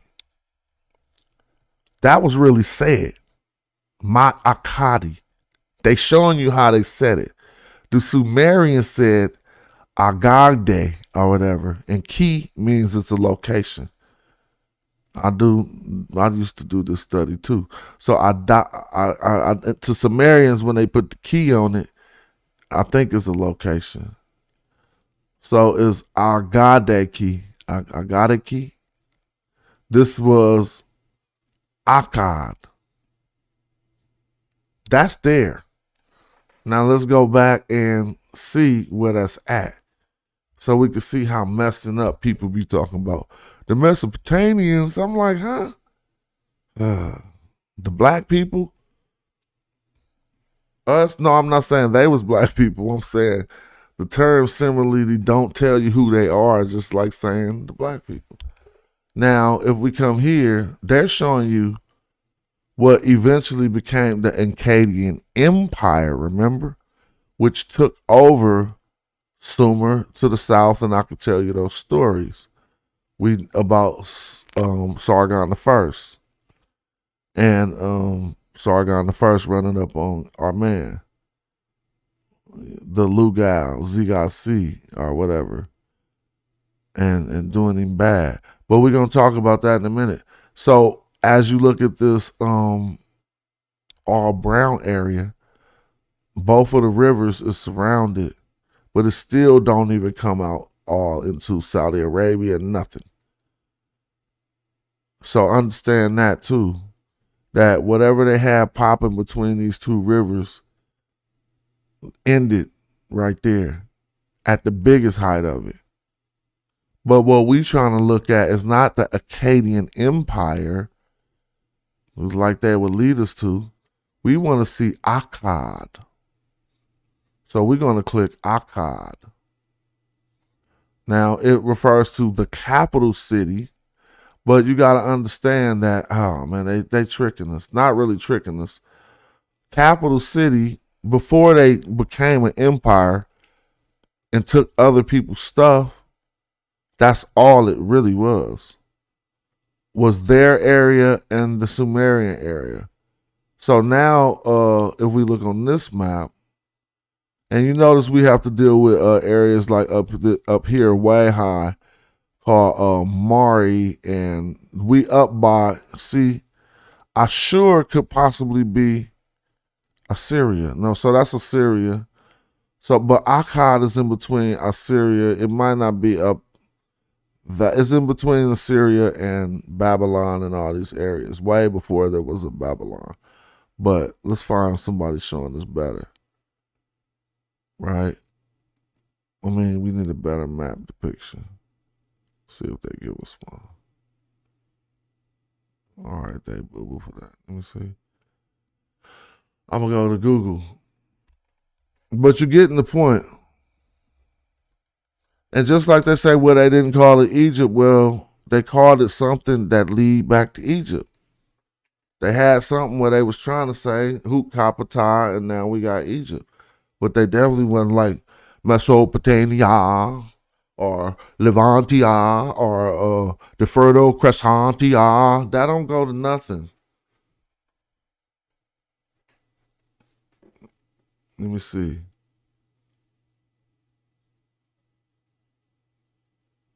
I'm trying to find the best way to find it. Akkad, maybe just See, now they click, this is city right here, but I thought that's what I clicked the first time. Yeah, it's taking me there. So I want to find it from another source. First, let me just click on maps to have some fun. Or images, I should have clicked images. I'm not maps. Images.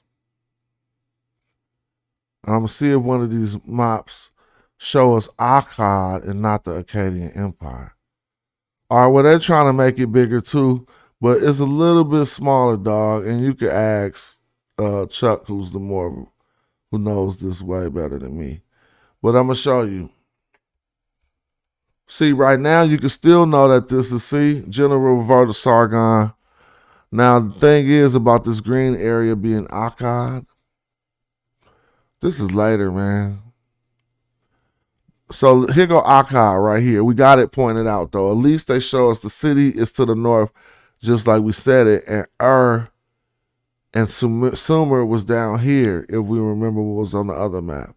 So these northern people came in and smashed on these people who was already there. That's facts. And these are the Sargonic victories. The first ones. Sargon the first. And so, the point being, they knew they knew Akkad, they knew Nippur. Something they had Nippur was very similar to that. You know they got the names that they actually knew. Mesopotamia is Greek. So lastly, let's end that one with the etymology. It ain't gonna go past the 1600s if I am wrong. My memory failed me, because we all could be wrong. Mesopotamian etymology. So we just read that. Now let's go in on this etymology. Mesopotamia. Ancient name. You think that's true? Let's keep reading. Ancient name for the land that lies between the Tigris and Euphrates rivers north of Babylon and modern Iraq. Now see, from Greek. So they just trying to tell you that Greeks are ancient. Because it's not going to go no further. From Greek, Mesopotamia, Korah, literally a country between two rivers. From the feminine Mesos and from Meso middle, from the feminine Mesopotamos, from Meso middle, from the Proto-Indo-European root Medhoi for middle, and Patamos for river. See, Patamo. Now, you got to keep reading, because we already seen how they said it was an ancient name, but they couldn't cite anything ancient. They cited the Greeks. And so, if you're trying to tell me the Greeks named Sumer and the area, you just passing authority from a northern perspective. They would have had named their own name area already. And they did. Akkad was the north, and the south was Sumer. When the Sumerians got beat in the south, we know the Akkadian Empire, and there go the history of the Semitic people, starting right there. No earlier. All right? But the Sumerians were not Semitic people. So we got to keep that in mind. Because that means a lot. Sometimes I mix the Bible in, but it's late. I don't care. What happened when you keep on reading? In the 19th century, did y'all know this? Look, in the 19th century, the word sometimes was used in the sense of anything which gives irrational or inexplicable, I'm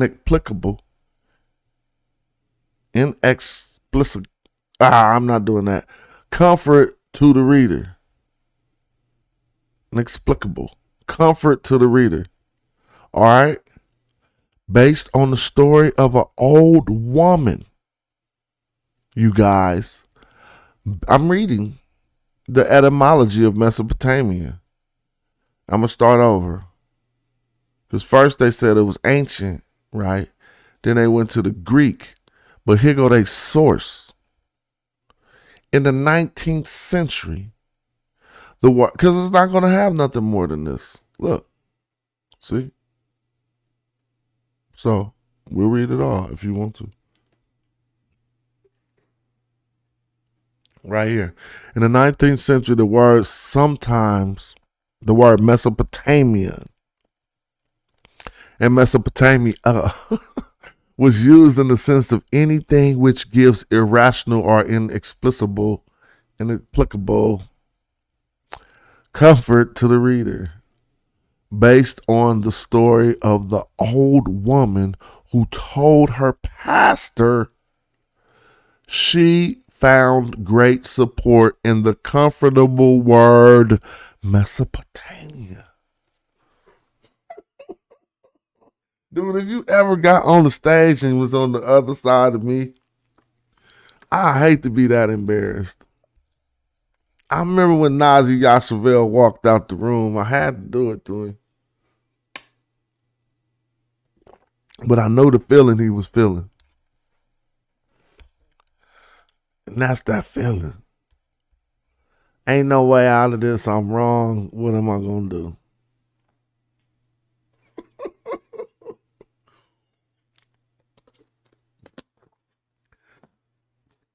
So, do they give us more information? That if this was such an ancient Greek word, what's their source on that? Well, see, you got to go start butchering stuff up. I'm not saying it ain't, but I ain't tripping off what the ancient Greeks called everything.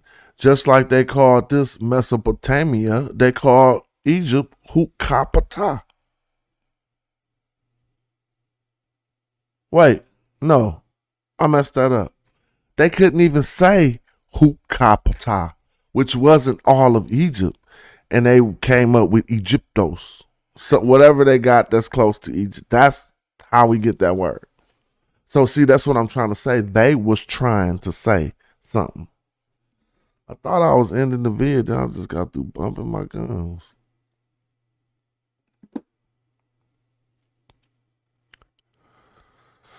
All right, let me see.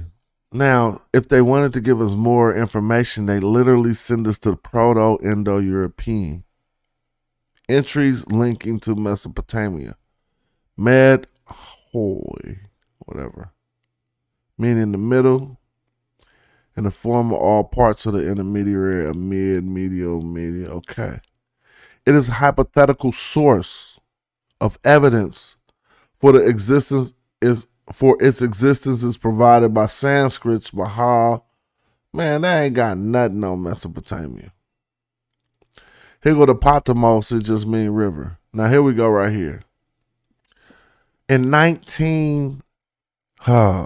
y'all be trying to mess with me. In 1920, from an Arabic name attested from the 6th century, for the region known in Greek as Mesopotamia, often said to be from the Arabic Araka, covering notions such as perishing deeply rooted well water, which may reflect the desert Arabs' impression of the lush river land.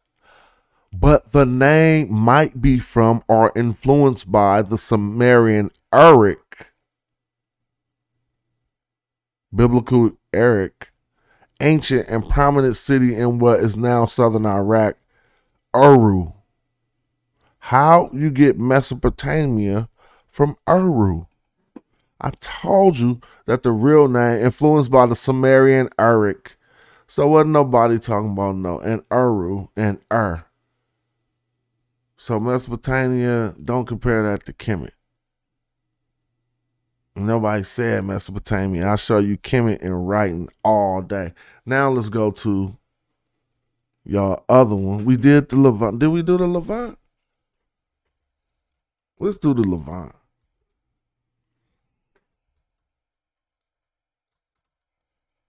Well, we know these names. What are you talking about? Because these names forecast a meaning on, you see what I'm saying? It forecasts a meaning on the area. And you be like, Mesopotamian people, Mediterranean people did this. That wasn't, they didn't have it together like that. They didn't even have a name for the whole area. Every 15 feet, you was someplace else. You walk 15 feet, oh, you're in the house of El. You go to the left, oh, you're not in the house of El. And they ain't had no food. Levant, Mediterranean lands, east of Italy, especially the coast region and islands of Asia Minor, Syria, Lebanon. Now look, late 15th century, from the French, Levant, the Orient, y'all. 12th century, from the present particle lever, to rise, from the Latin leverere, to raise. What, no nobody going to the Levant? They just made that up. Now, so they made up the Levant, they made up Mesopotamia, they made up the Fertile Crescent, James Henry Breasted, and let's go look at your good old Mediterranean. So you thought somebody was like, I'm going to the Mediterranean. We deep in the Mediterranean. Oh, I'm definitely going. TRIAN. I messed that all up. Cause and I ain't even tripping. I'm just gonna let Google fix it, cause that's what I do at this age. I used to struggle. Oh yeah, I'm tripping. EAN, cool. And look at Smashrock world with the word Mediterranean. Let me see. There we go.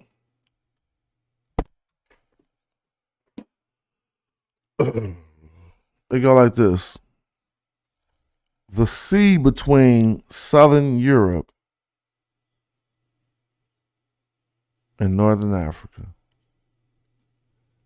1590s.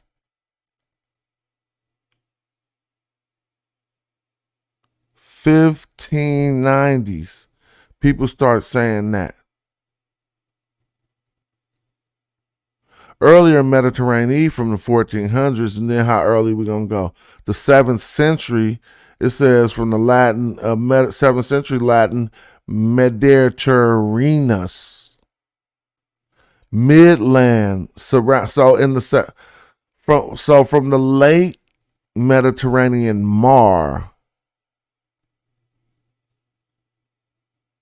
Mediterranean Sea, and that's in the 7th century. From the Latin Mediterraneus or Mediterraneus, midland surrounded by land. So let's just realize that when it was in the Latin, it said midland surrounded by land in the midst of expanse of land. But in reference to the body of water between Europe and Africa, the sense probably was the sea in the middle of earth. From Medius, middle, and terra, land, Medius terra, the middle land. So now y'all got your Middle East. See, y'all don't be wanting to look, bruh. And you can see how the fix be already all over. But did we get back to any place ancient? We didn't get past the Latins. I said the Latins. We didn't get past the Romans. Shout out to my Latin people. That ain't what I meant. We ain't get past the Romans who spoke that Latin or whoever wrote that Latin. Yeah. You know? Huh? So Mediterranean is romantic. See, you even think romantic got to do with love. Romantic got to do with it come from Rome. But they just put that in your head, bruh. Be more romantic. Stay with soft. All right. Do want to pop it? If you stay in this etymological dictionary, you're going to be chilling. What this mean? What this mean? Oh, for real? Oh, hell no. Romantic don't mean that now, but it got forced on you. So now your subconscious got love and Rome all intertwined. Romeo and Juliet. Told you, they be just doing you wrong. Let me see. The old English name was Windusal, also called Vandals. Now notice when people say stuff that I be saying like similar to what I just said, they don't actually be in the etymological dictionary looking it up. They just be like, and this was this. But that never show what they talking about. So now that's the Mediterranean and all that stuff. The shit ain't real. Stop trying to act like. Now, what I mean is this. When you say it wasn't no black people in the Mediterranean, what exactly do you mean? See? Because all of these areas, the little polities and satellite villages, I don't even want to say kingdoms, the little satellite villages, they were all considered Egyptian. That's why the King Hezekiah had an ankh on his ring, bruh. Golly. So now, what was his big homies? The Mediterraneans? Who was he gonna call?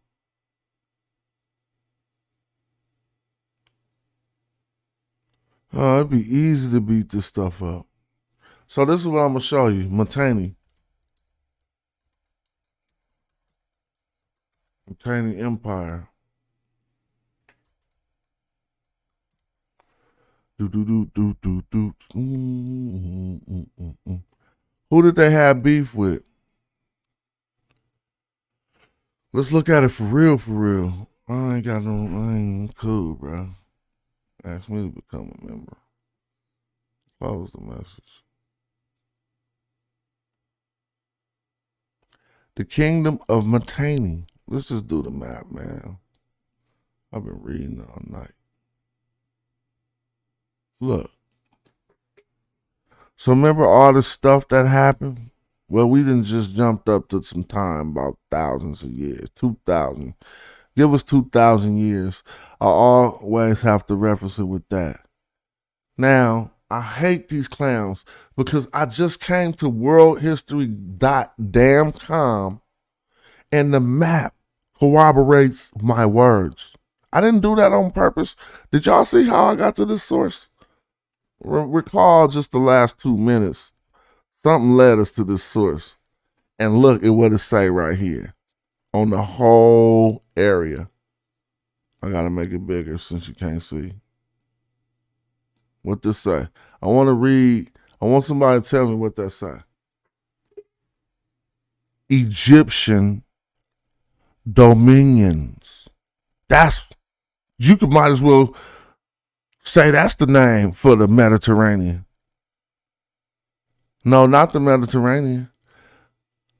But this could be substituted for your word Levant.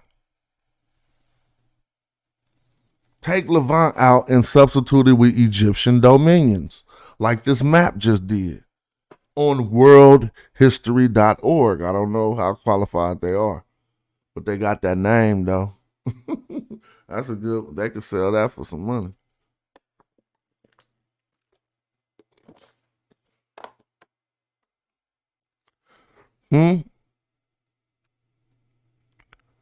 Am I making this up? Oh, I got here because we was looking at the Mitanni Empire. And this is why I pulled up the Mitanni Empire. So I guess that's how my brain hooked me up. Because what happened was, at the time period of the Mitanni Empire, is when this was most notably, we got hella letters from all these people, all of the little kings They never represented themselves as anything important. They didn't even represent themselves as important, nor did they ever call the land theirs. I repeat, man, we about to do the knowledge tonight. What's it called? Shout out to Billy Carson with the fake tablets. Let Billy Carson show. I put money Billy Carson will never, ever, ever, ever show a tablet and say this what this say right here. This is Kanaki, by the way. It just said that at the bottom. But let's see what type of writing they dealing with right here. I mean, we know, but I'm just saying. I want to see how far going is it. See, like, this ain't the furthest most. This ain't even like, I mean, it's along your line of hieratic. And you would have to know some hieratic, but it ain't going to just get you to the point of it's all the way cursive because the glyphs ain't connected. You see what I mean? Because they wrote it in columns going down. And so that means it makes points where you can see certain things they substituted for other things. And you start to recognize things. And could still read some words.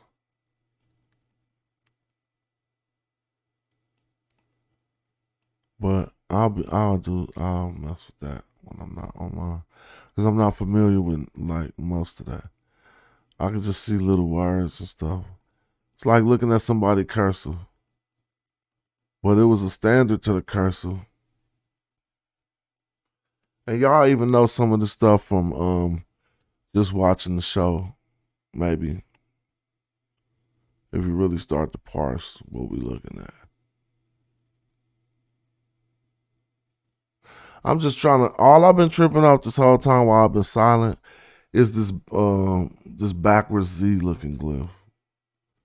I can't count that in my head. But we know it's starting like saying something like is a something.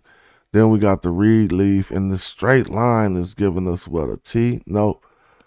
I know it ain't giving us an N right there. On, it could be on. You know what I'm saying? But I got the tools that I could whip out. So just before when my stream was dying, I just took hella everything and just threw it away. It's like, man, I had like so many downloads. I didn't even care. I used to be like caring about I ain't downloaded nothing since I bought this computer.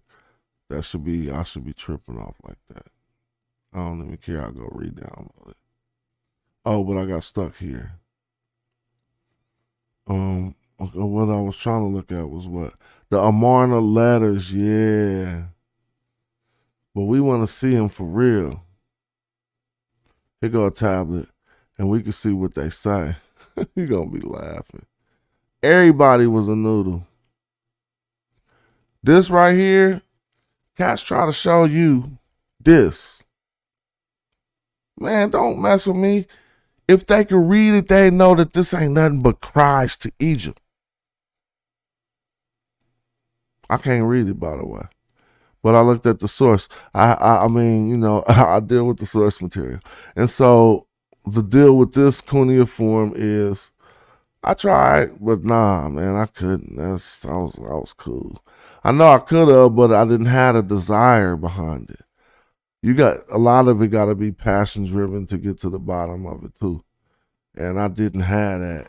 I let that thing go like in 1 month.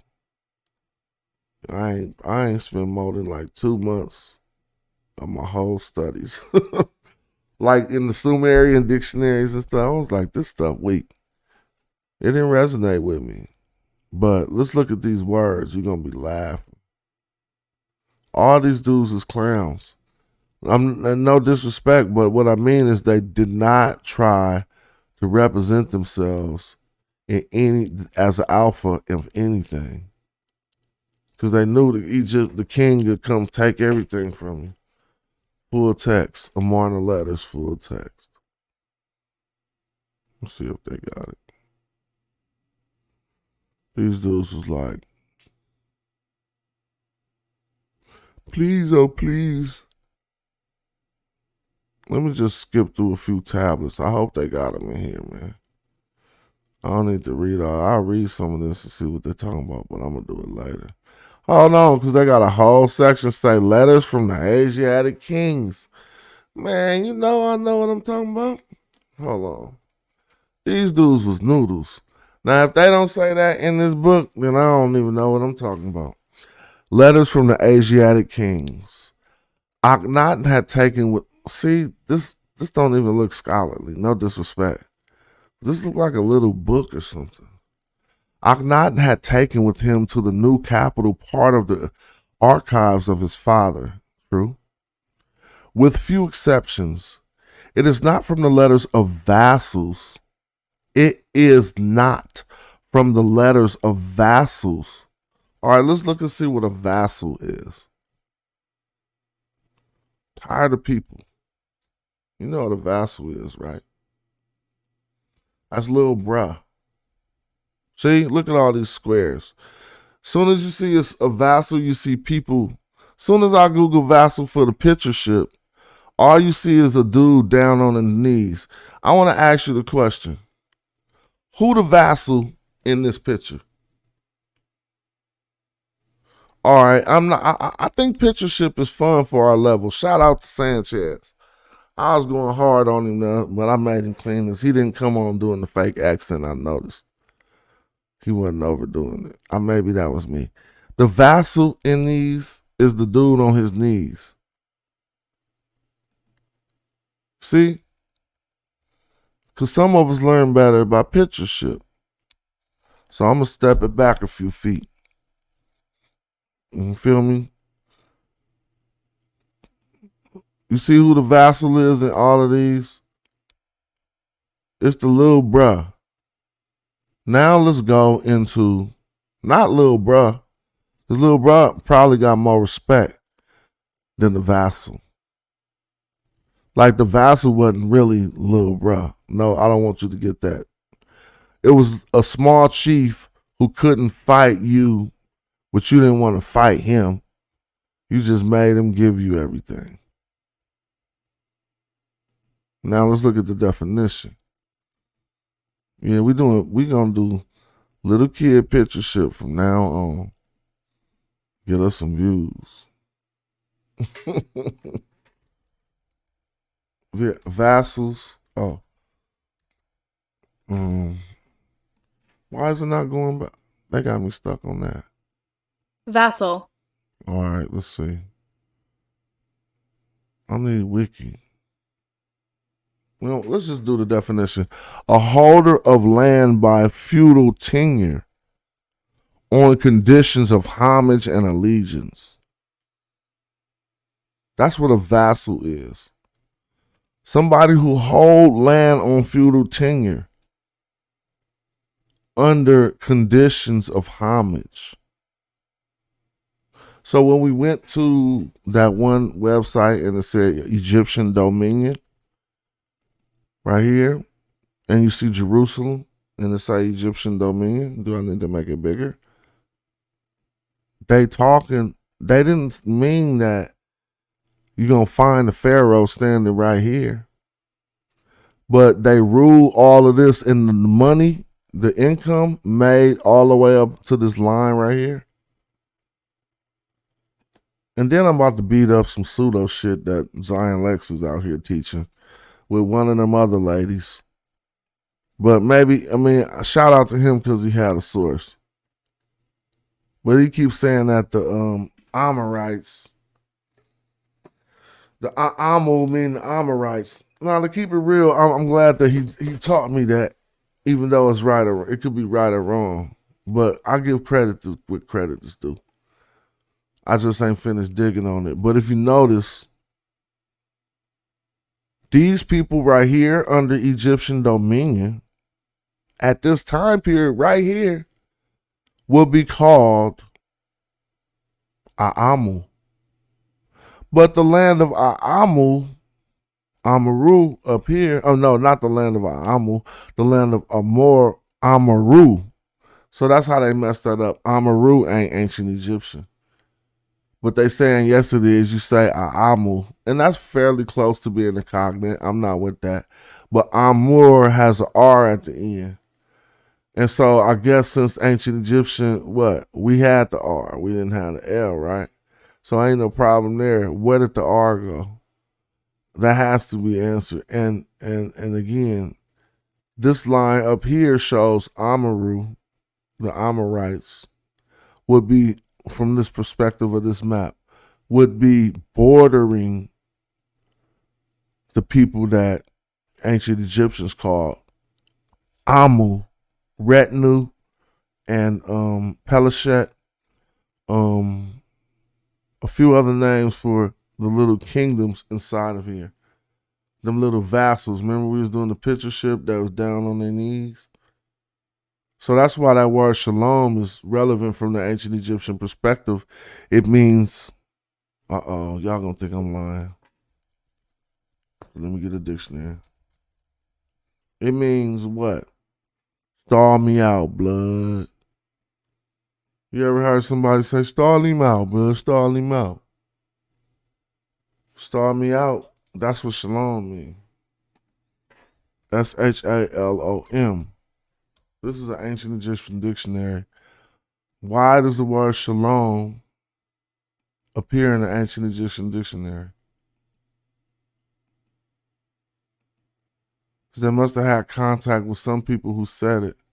Well, don't be confused. S, H, L, and M mean the same thing in all Semitic languages.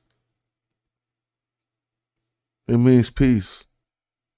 You get shalom. You could go to Salem. SLM, peace. So we don't need the vowels to trip off. So that wouldn't necessarily mean you have to come in contact with a Hebrew person. Don't let people fool you. But I got that well thought through. But apparently enough, and for my Hebrew brothers who do research it, you could find this term on that mer in patah stel.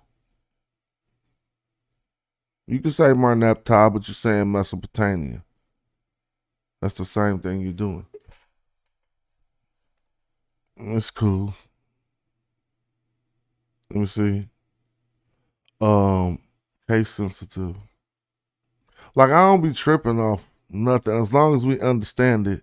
The way it roll off your tongue, the best, fine. But as long as we understand that that's another Greek mix 'em up. Merneptah. But I talk about that a lot. So here we go. Shalom. Stay familiar with that term. But if I blow this up bigger, you're going to see a few things. I told you it meant star me out, blood.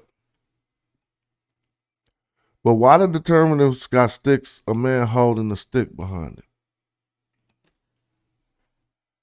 This word don't occur too many times in the ancient Egyptian text. I found it twice. It's in the text corpus once. I got another location that ain't in the text corpus. That's some painstaking research. But you know who put hands on the text corpus a little bit? E.A. Wallace Budge. I will say that. See, his translations ain't all right. So you got to know how to translate yourself. But he got like 400 books. See what I'm saying? And so he be having some attestations that they ain't even got translated yet.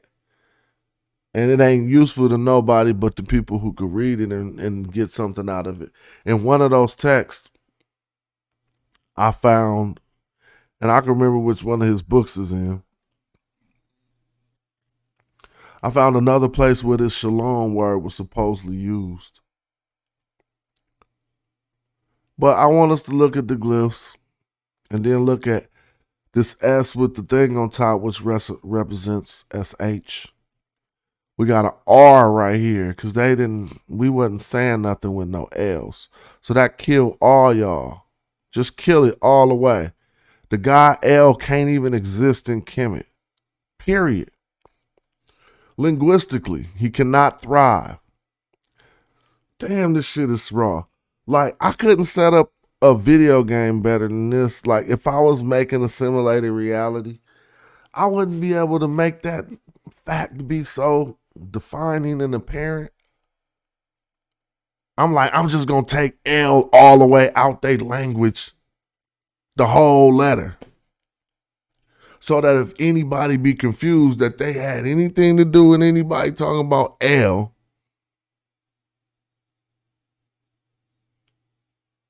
so this is why I keep tripping, and that's why I'll be like, I feel a sorry on some of the stuff he be saying, sorry, Imhotep. Because think about this. There's no way around this, and I got a logical brain. If you take your position, say Egyptian or Hebrew, only right now for this little analogy. If you, and you got plenty of options from the Kemetic perspective. If you chose Kemetic, you got Ra, right? That, you dealing with Ra. Let's just say Ra. If you coming from the Semitic perspective, you got El. When these two people meet and they talk about their deities, one, the Egyptian people are not familiar, or they don't use the La sound, the L sound. Ain't no word there. Just like maybe it ain't no words for the L. So what happened when they met, those two people? You see what happened right on the screen. These fools looked to the right, walked up saying, Shalom. And the ancient Egyptians said, Sharma or Sharom. And they was like, Shalom. And they was like, all right, Sharom. Because a R is that linguistically close to an L that they become interchangeable to people who have this phenomenon. So we know about that, but let's think about what I was talking about. Deities. So now these two people met, and dude asked, what's your God name? One said L. And since the other can't say L, he substituted an R right there. What do he say back? Ra. What you gonna say? Urel? Urel? Well, it's showing me that this just having an L and an R at very least, because the difference between the consonant being before or after, the vowel being before or after the consonant makes a very big difference. But still, think about that L, if the L and the R switch, I'm not saying no, I'm not. Raw Smash said Ra was L. No. First I said that a L can't even exist in Kemet. Like, it can't. How could you be the God if people don't even say your letter? But if we go over here and see how they represented it, they did it like this. So this is very interesting because people be like, you gotta read it like a picture. No, but yes, but no. Like, for instance, when you see these SH words and they got this plant right here, I bet you we did some etymology on how they use that. If I just put a capital S and look every time it occur, it be often related to, like, well, this indicates certain type of reeds coming out of a marshland. But it's on certain word for Sharon. You feel what I'm saying?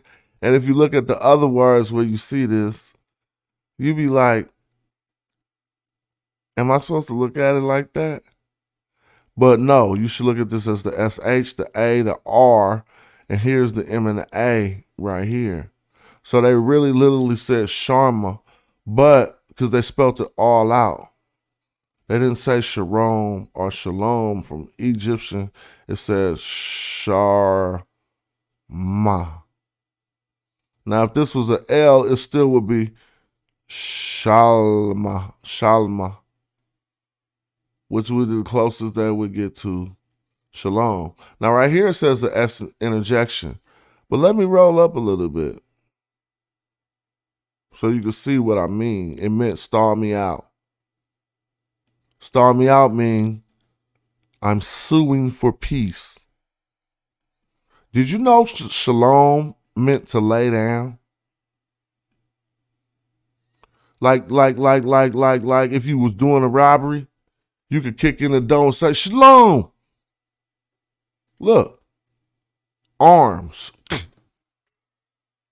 To lay down your arms. So what did that mean? That mean they was suing for peace. It's differentiated respect. Like somebody got a gun behind you, so you put your gun down and you say peace. Show me where I'm wrong so far. Just the same word. Look, they just put the M and the A out different, right? And this is what they did. They put a different determinative here. So you know that when they say in this magnitude, it went further than the other magnitude, which is just them saying a suit for peace. But I haven't showed you that one yet. Let me make the screen smaller. Look. Sharma, same thing, written identically, but it says to beg for peace. See the difference between saying peace and begging for it? That's two different things. Because we beg for peace to make obeisance, like they say right here. If we look up obeisance, it should lead us to differentiated respect. Copy.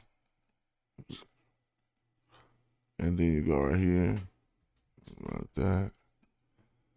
What does it say? Obeisance. It says exactly differential respect. I said differentiated. But differential respect. You know what I mean? Like you bow to the king and he don't bow back. He just nod his head. That's shalom. You want me to read it? A gesture expressing differential respect, such as a bow or curtsy. What's a curtsy? When you put one knee down? I don't never curtsy. But you put one knee down and then like pull the back of your and pull the back of your shirt out to the left. You ain't see the gesture I just said. I'm gonna make somebody curtsy. Let me see a video of the curtsy. Yep, I knew it. Look, this the curtsy. I told you. Oh man, how you be getting knowledge at 48? You must have knew that from somewhere. You know that's what a curtsy is, but how do we know that? I know you know that too. But how you know that's what that is? See, I'm gonna make y'all curtsy. Y'all gonna be so curtsy.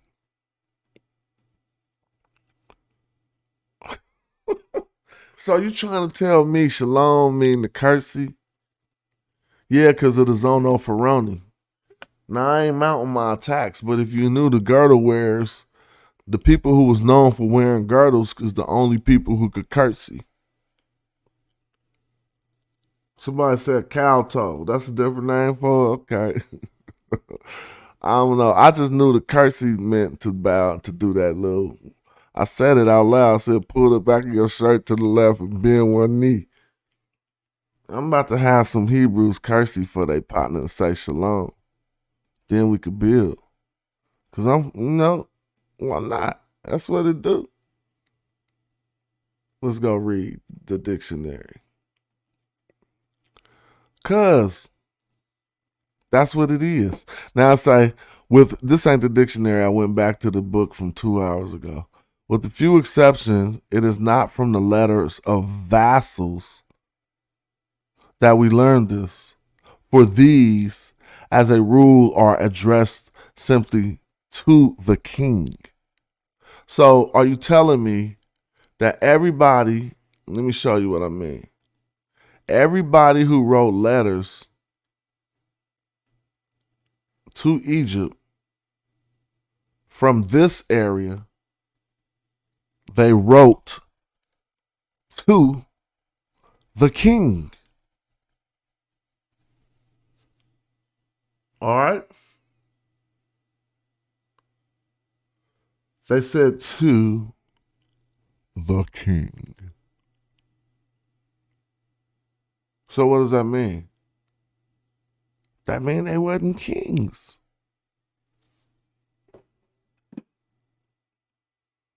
Akhenaten not taking for the new capital part.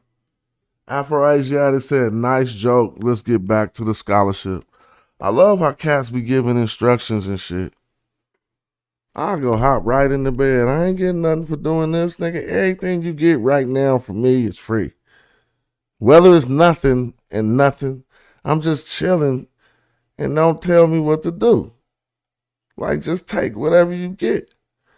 Because you ain't even a supporter. Your name ain't even green.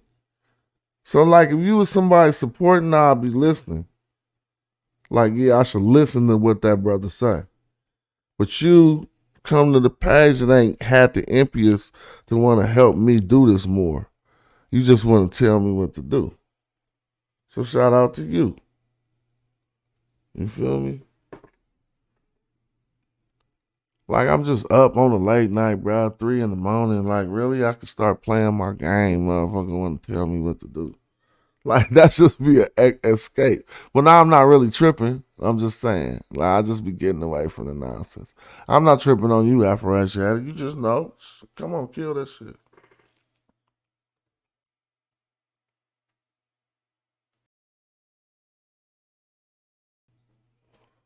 The foreigners are says the foreign sovereignists, however, I wasn't about to read all this. I just want to get to the damn record that they were saying. All of these, even Sabio brought out one that I was trying to read for a long time ago. He was like, man, why come you won't send me no Egyptian women?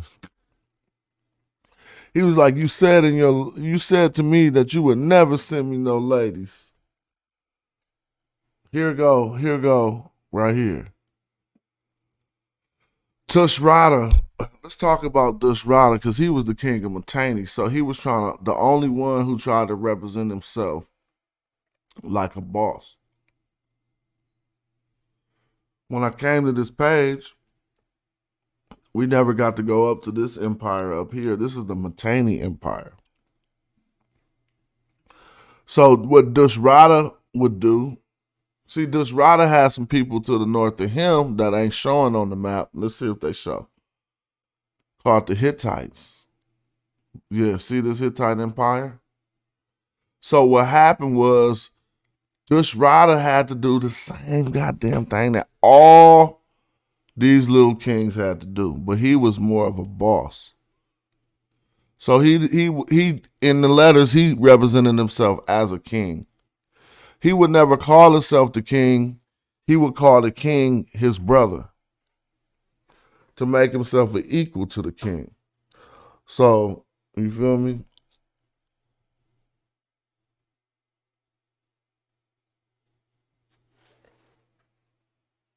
Oh, Shalom. Shalom, they made that up, but I ain't mad at him. You can make that up. I ain't even mad, bro. I just deal with the facts. I ain't mad at the facts. Fact is that this whole Levant area was paying money back to Kemet. When was it popping then? You know what I'm saying? And so what Tushratta did, called Tushratta, Dush, the T and the D do the same thing. What Tushratta did was sent this letter that we about to read back to it said Nimbura, but that's Akhenaten. Nimura is Akhenaten in the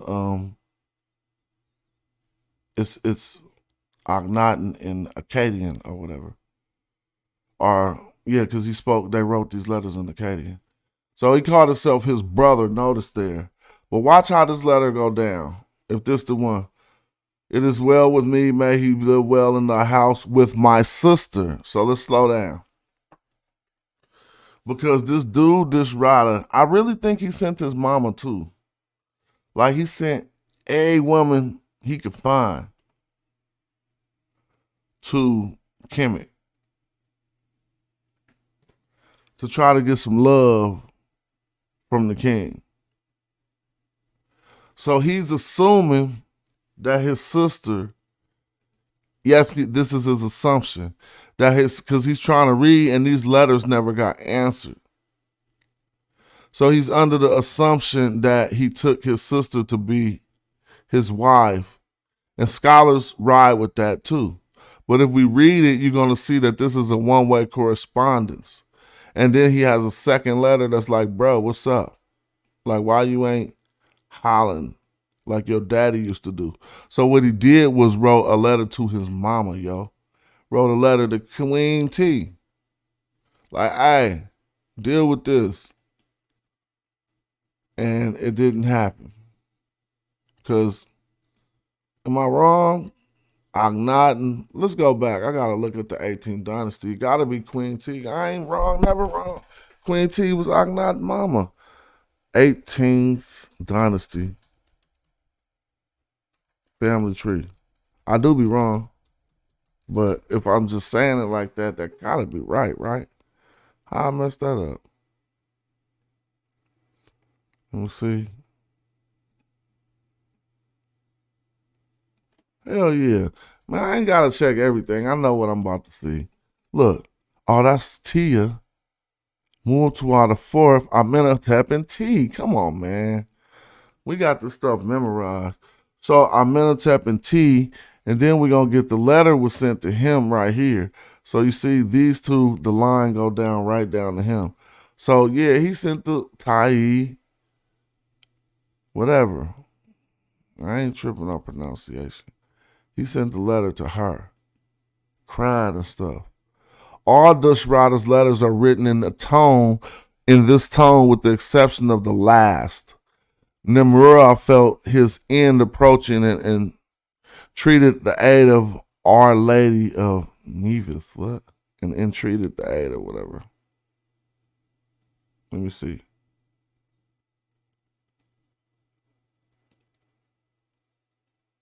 Let me get off the screen. It says this late inscription, I want to read it. Because I want y'all to see the one Sabio brought out the other day, and I was like, man, I had to look for that for hella long. He was like, why won't you send me no ladies? And he was like, you said that you can never do that because you Egyptian, but I don't believe you. You the king, you can do whatever you want. He really was trying to do it like that. After sending half his family there.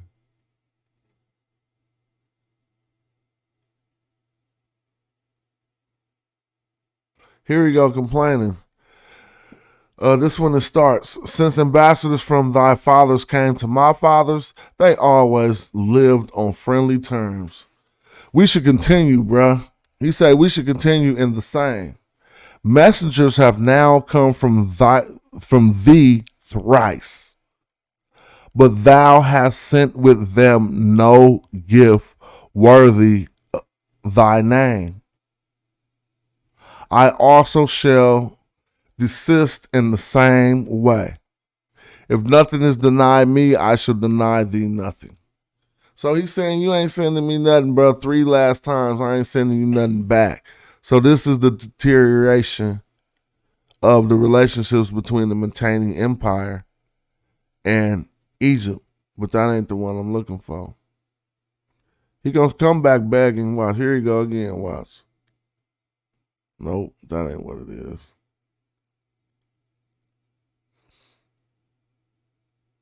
All right, I'm about to go to sleep just on general principle. You know what I'm saying? I woke up at 12. I really ain't sleepy, but I got to get my clock back on the right thing. So just know that it's in the Amarna letters where you will see, if you really want to read it, you will see how it really was going down, man. There wasn't no bosses over there. And then what's gonna make you what's gonna throw you off, you're gonna see it. Look, they do all this crazy stuff. So this is Yatia, another person, in the Amarna tablets. Listen how they address the king of Egypt.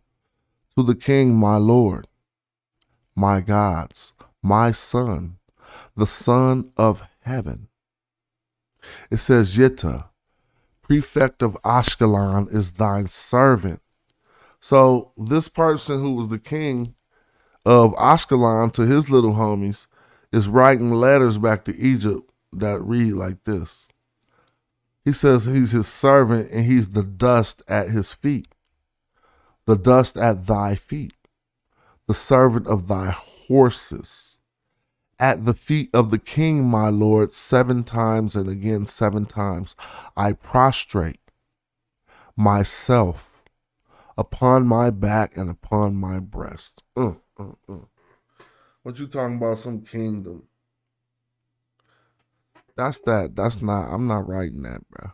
Maybe I might be in a situation in life to write that. But I'll just be laughing with my homies like, what do you want to hear? Let's get this money. I don't know. I'm trying to give them the benefit of the doubt at my own expense.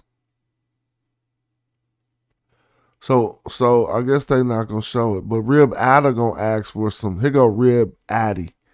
You can look him up as Rib Hatter with an H. And he come complaining about some other stuff. But he only want like 40 people for some beef. Now notice what's about to start happening. This is just crazy.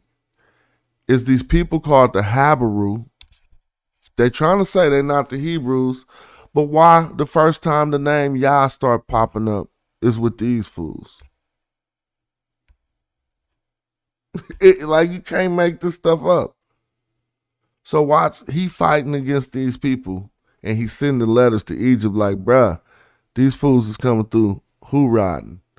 So it says to Amanapta, and I don't know who Amanapta was, because that ain't no longer Akhenaten, unless he called him a different name. My father, Rib Ada, thy son. So they saying I'm a beta male and you the alpha male. It says, at my father's feet I fall. Again and again I ask thee, can thou not rescue me from the hand of Abi Ashura? So we start to speak that Hebrew now because we see his name is Abid or whatever, not Hebrew, but we into the Semitic, Abid Ashura. So he sent, this is archaeology.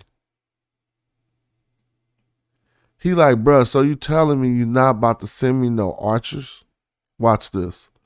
All of the Habari, Habiri. This your Habaru. Some want to say it's the Hebrew, some don't. But what I know is they took the tales of all these 3 different people and just came up with this. But to me, you want to ask me, Jonathan, I say that these was the Hebrews. I could be wrong. I don't mind being wrong. Teach me. But when you look into these stories, these people was the ones who came through doing what the Bible said. So read a real archaeological record about some people with a name in the area that is a cognate match. We got the H, the B, and the R. We don't need the vowels. They're just trying to throw you off. So that's why you can't find the name Hebrew ancient like that, but you can find this one. All in the same area. All of the Habari are on his side. Whose side are they on? Abi Ashura. Interesting, because Ashura was Yahweh's wife. Anat, was it Anat or Ashura? One of the two. They have a point in time where it was Ashura, and another time it was a nanat. So it goes like this: all the Habari are on his side. The princes will hear no remonstrances or whatever. It says, but are in alliance with him. Thereby is he becoming mighty, okay? It says, but thou hast answered me. Send thy messenger with me to court, and then will I, if not be said against it by the king, send him again and again with royal troops to thee until the Patati. Now, who are the Patati? Golly, I be having to do the knowledge. You don't know these people already? So when we read stuff, we just let words go by. This the Magi, but these the weaker Magi. What I mean, this is the Patati. But remember, the T and the D do the same thing that the L and the R do sometimes. Some people said it with a T, that say it with a D. That's why we say that. Now we say that. We say that too. But some of us feel free saying that. That don't start with a T, it starts with a D. But it's still the same word. So we do that just as humans. So if you look at this Padadi, you won't find anything. Because you need to know that it was an Egyptian group of archers. Let me see. I only know this because I used to look at the archers. And they didn't ask for no magi because they would never send them. P-A-T-A-T-I. So if you take the D, Patati, I guess I got to put archer. P-A-T-A-T-I-A-R-C-H-E-R. If you take now, we got, what? Come on, man, I just seen it. What did I do wrong? Like I seen the little image. P-A-T-A-T-I-A-R. There you go. P-A-T-A. No, P-I. I messed it up. What does that say? It says Patati. See, this really go back to the ancient Egyptian. So I know that it was the Semitic people who called them that with a T. Patati. So when we go back to the letter, we see Padati with a D. But the reason why they said Padati is because a paget is the ancient Egyptian way to say a bow. Pageti. Pageti is a bowman. So a pageti is a patati. Now look at this. Don't even do. The patati were a contingent of Nubian archers of ancient Egypt that were often requested and dispatched to support the Egyptian vassalage in Canaan. Now, why'd I read that hella slow and take them pauses? Because I be wanting stuff to sink in. I keep telling you all of the army and the force of Kemet was Nubian, even if they wasn't Magi. See, the Patati wasn't Magi, they was some other Nehes, which we say Nubians. There were some other Nehes. Nehes-E, Nehesi-U for plural. Nehes-E being a singular one, a nisbah of Nehes. But Nehes ain't a land. Ta Nehes-E is a land. So that's interesting, huh? Because Nehesi is, if you put the I on the end, that's a person. Nehes would be the land, and Nehes would be different. But we got Ta Nehesi.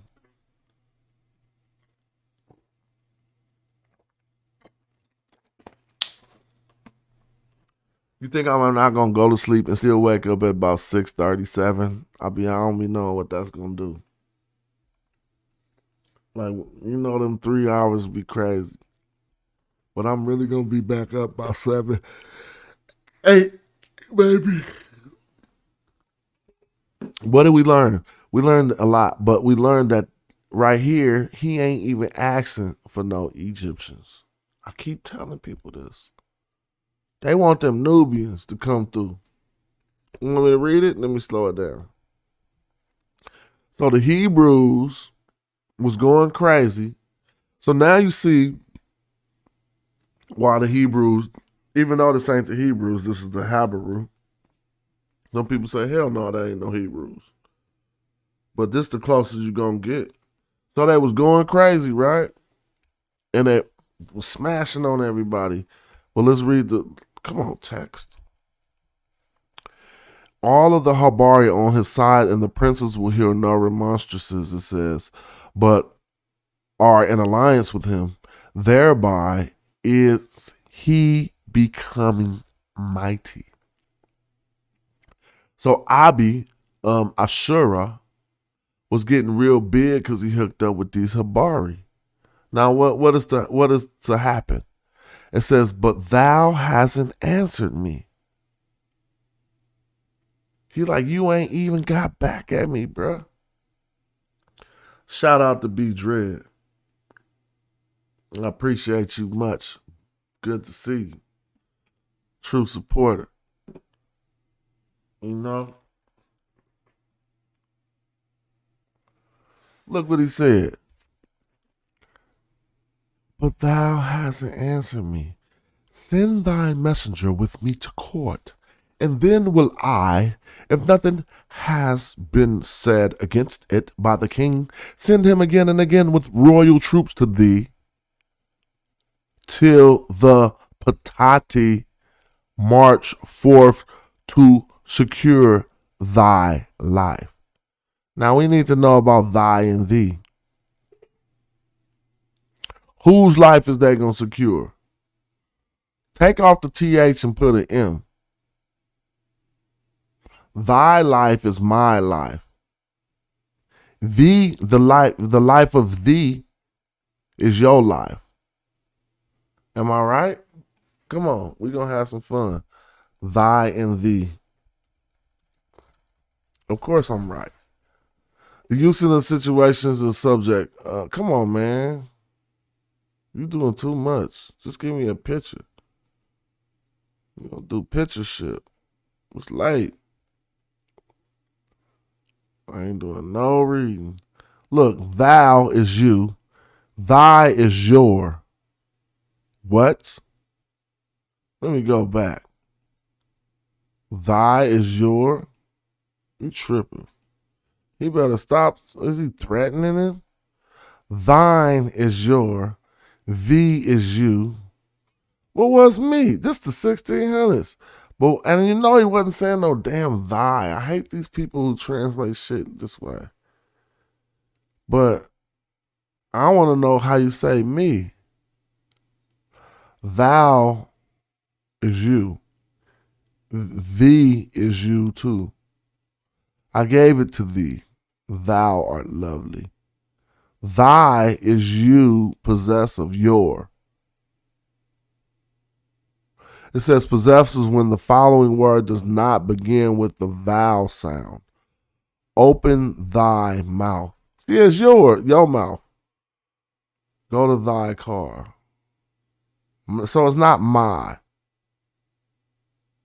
Thy ain't my. So therefore, what was he saying in the letter? He said, go to thy house. No. Go to thy sliznik. Let me see.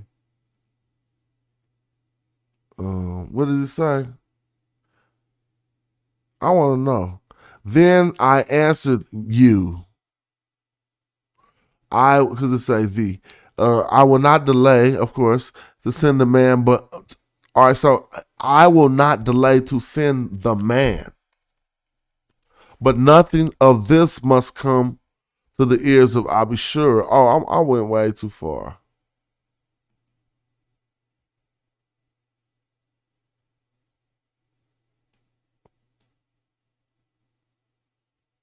So he said, then I will, if nothing is said against it by the king, send him again and again with royal troops to thee, to you, until the Patati march forth to secure thy life. Oh, okay. Oh, I messed this all up by being a dummy, bro. This word right here said hast. Hast with a T is positive and not negative. So he's saying that you told me you was going to send me these archers. And then he said right here, then I answered thee, I will not delay to send the man. But nothing of this must come to the ears of Abi Ashura. Now look who he hanging out with. General Johanna, bro. You can't make this up. All right, well, who he hanging out with? Yan Hanmu. See how these Yah start popping up? And it's going to be consistent.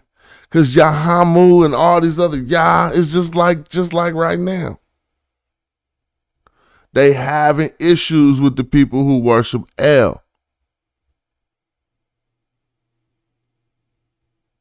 You know, names ain't just meaning nothing, right?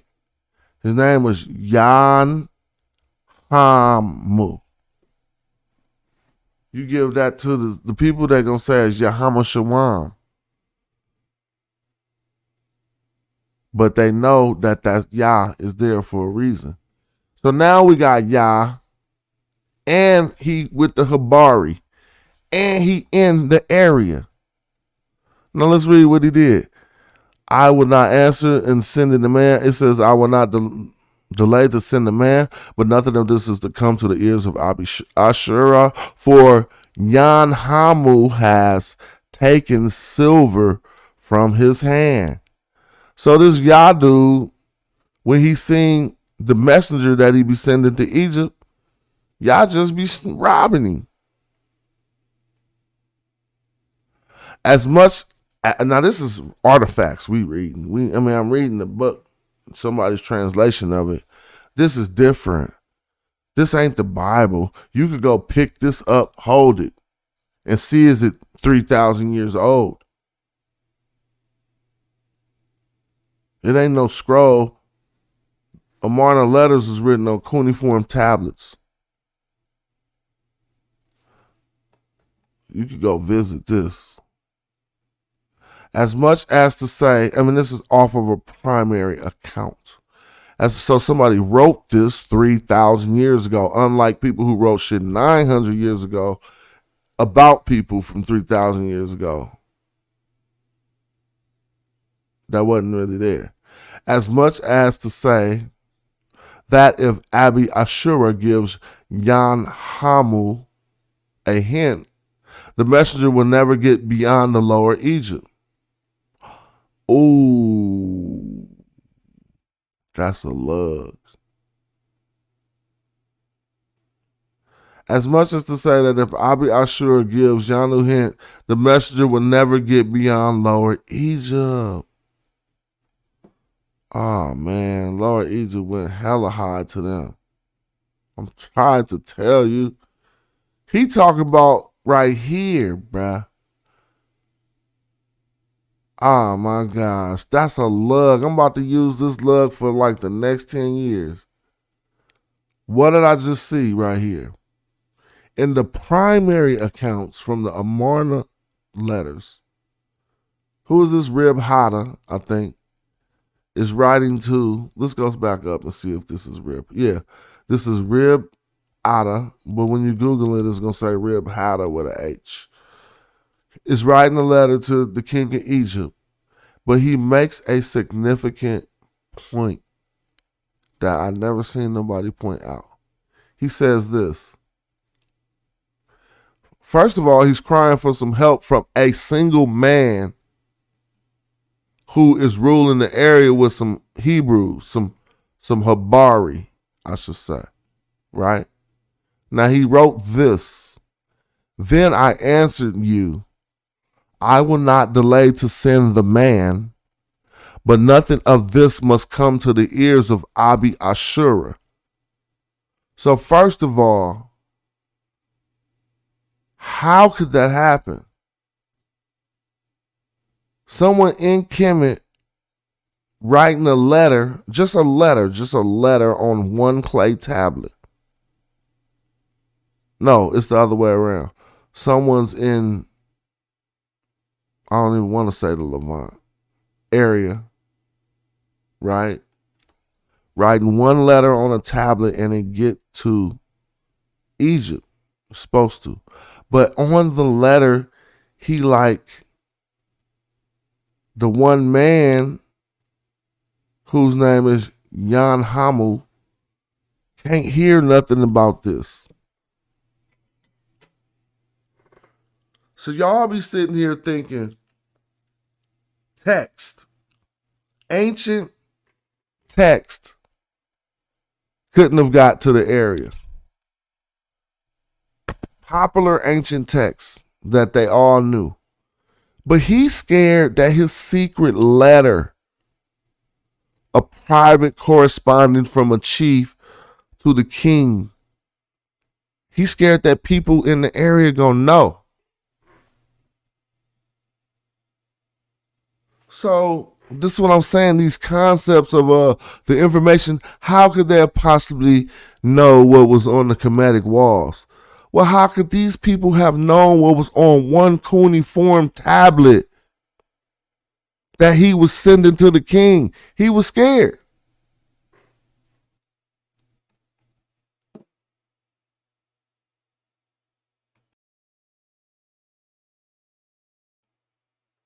I appreciate that, Donnie. No. Oh, you was probably talking to the other dude, but both of y'all was getting it in. It says, then I answer thee. Afro-Asiatic always got some, no, he got knowledge. I just, we beat each other up just to make each other tougher. You feel me? It says, then I answer thee. So, no, I went past that part. Hold on. Now, somebody wrote here in the book writer wrote, said, as much as to say that if Abi Ashura gives Yahaman a hint, the messenger will never get beyond Lower Egypt. Now, I wonder why that's in parentheses.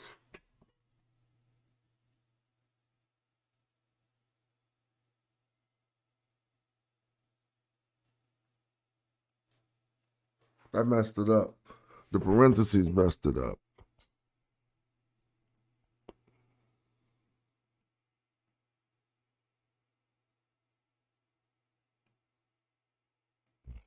All right. So he told him to send a ship to Yari Muta. Now look, I want y'all to trip off this. Yari Muta, another Ya in the front, is not Yan Hamu. Yari Muta, see all these Yas start popping up. I keep telling you.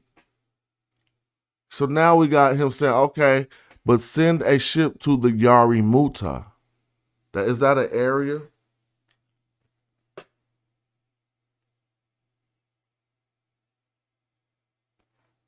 Well, you can read it yourself, but I still never found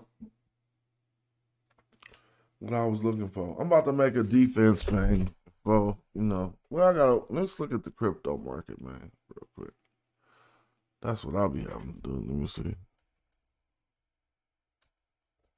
I know it's just making me sick, so I ain't even tripping. Let me see. We got some turnaround. That's cool.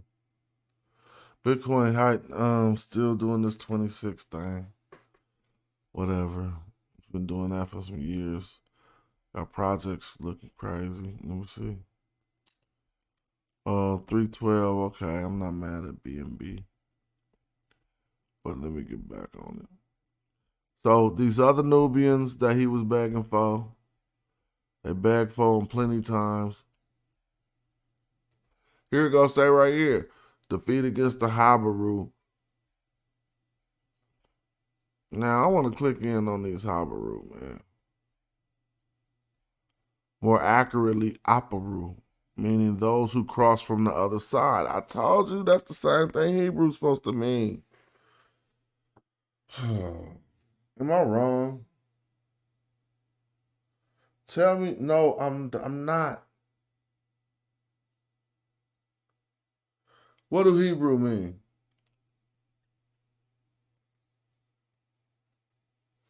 How do Haparu mean the same thing?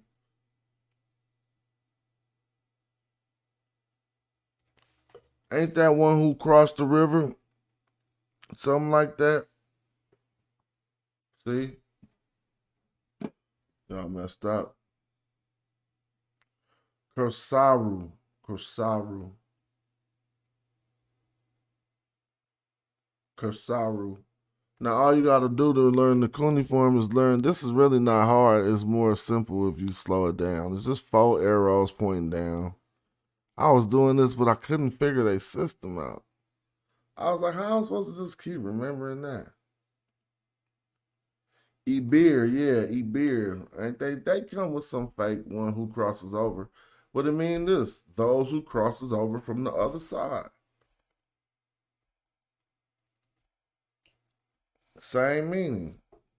So how you got the cognate, this is what you do to form a cognate. If you got 2 words and you think they the same, again, they say you need to stand on 2 legs. That's what the SARS say. You need to stand on 2 legs. More than 2, but you got to start on the 2. If you got the triconsonantal root, meaning 3 consonants, and then you got the meaning, you forming that cognate is not just standing on lookership. The meaning the same and the triconsonantal root is the same. But they saying to leave off the H and use the P and the R. But this diphthong or whatever it's called, it represents a well, right now it looks like an apostrophe, but it represents a soft sound that they don't really know what it is. They want it to be like that because they want to put that H on the front.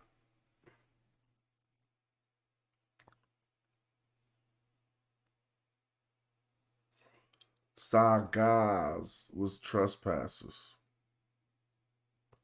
But they don't know if this was them. It says the later Akkadians inherited the term. The Akkadians inherited a term which was rendered as Habari or Habaru. Properly Aparu. That's interesting, bro. Come on now. That was right in the area. Oh, I'm making people sleepy, huh?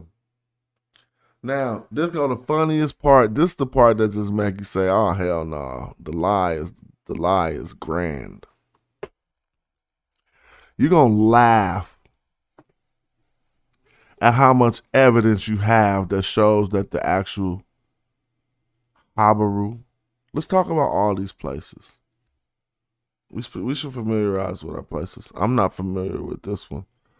Azawa or Zawa, whatever. But this one, Hattusha, I'm very familiar with. And this being the heart of the Hittite Empire, it was actually just another location taken over by, I don't know if the Hittite language is a Semitic language. I think it's Indo-European. It might be. I don't know not much about that, but I do know that Hattusha was there prior to the Hittites being there. And Hattusha was just like Sumer. The people who lived in Hattusha spoke a language isolate. This means, like, imagine the person who buy your house after you speak a language isolate. That don't really happen, huh? You sell your house, they normally speak English. If they don't, they probably speak Spanish in America. If they don't speak that, they probably speak another language that got some roots in the somewhere. But imagine if the person language wasn't related to no other language. Well, it don't happen in modern times, but it happened in ancient times. Why? Because one group of people would be there and another group would come in and take over. And then the descendants would not necessarily speak the language, the isolated language of the people who proceeded in that area, because they normally got overtaken. And you always speak the tongue of the overtaker. Right? They ain't gonna learn your language. They just won. They're like, go hit the books.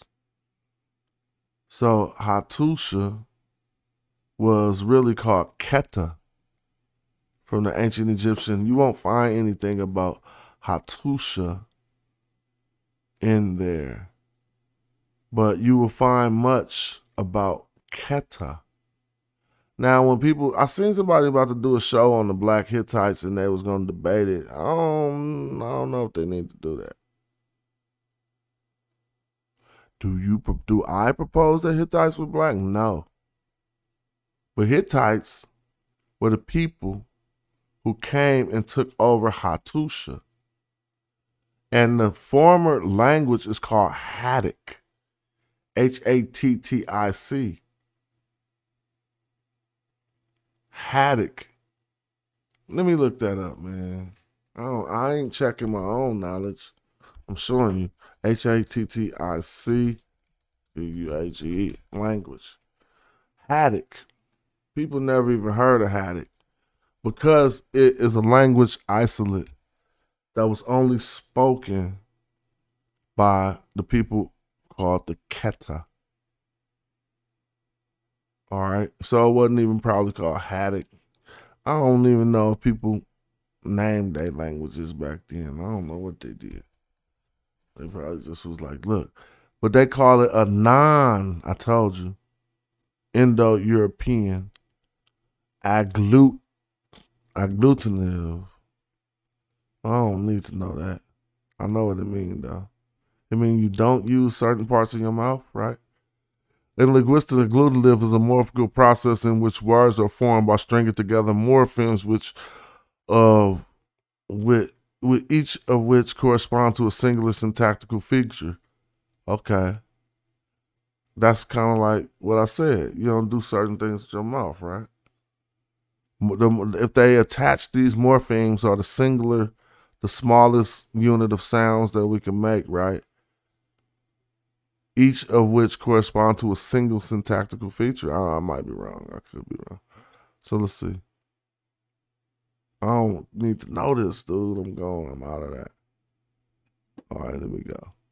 Language spoken by the So they say that Hattians in Asia Minor in 2000 BC, scholars call the language Hattic to distinguish it from Hittite, which is an Indo-European language of the Hittite Empire. The Hittites refer to the language as Hattili. There are no attestations of the name of the language in the Hattic itself. The name is doubtlessly related to the Assyrian and Egyptian designating for the land area called the land of, what do they say right here? God, it's called Kedah, but they came very close on Wiki. Shout out to Wiki. It's called, they say Kati. But if you look up Kati, you won't find it. You find it under Kedah. All right. So the Kedah now, some people be mad when I say they could have came from Africa. So I don't even say it. I just point us to Dr. Nana Darkwa.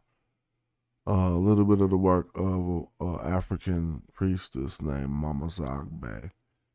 And a few other people who say that, well, first you see that this language is isolated, so it ain't related to nobody in the area.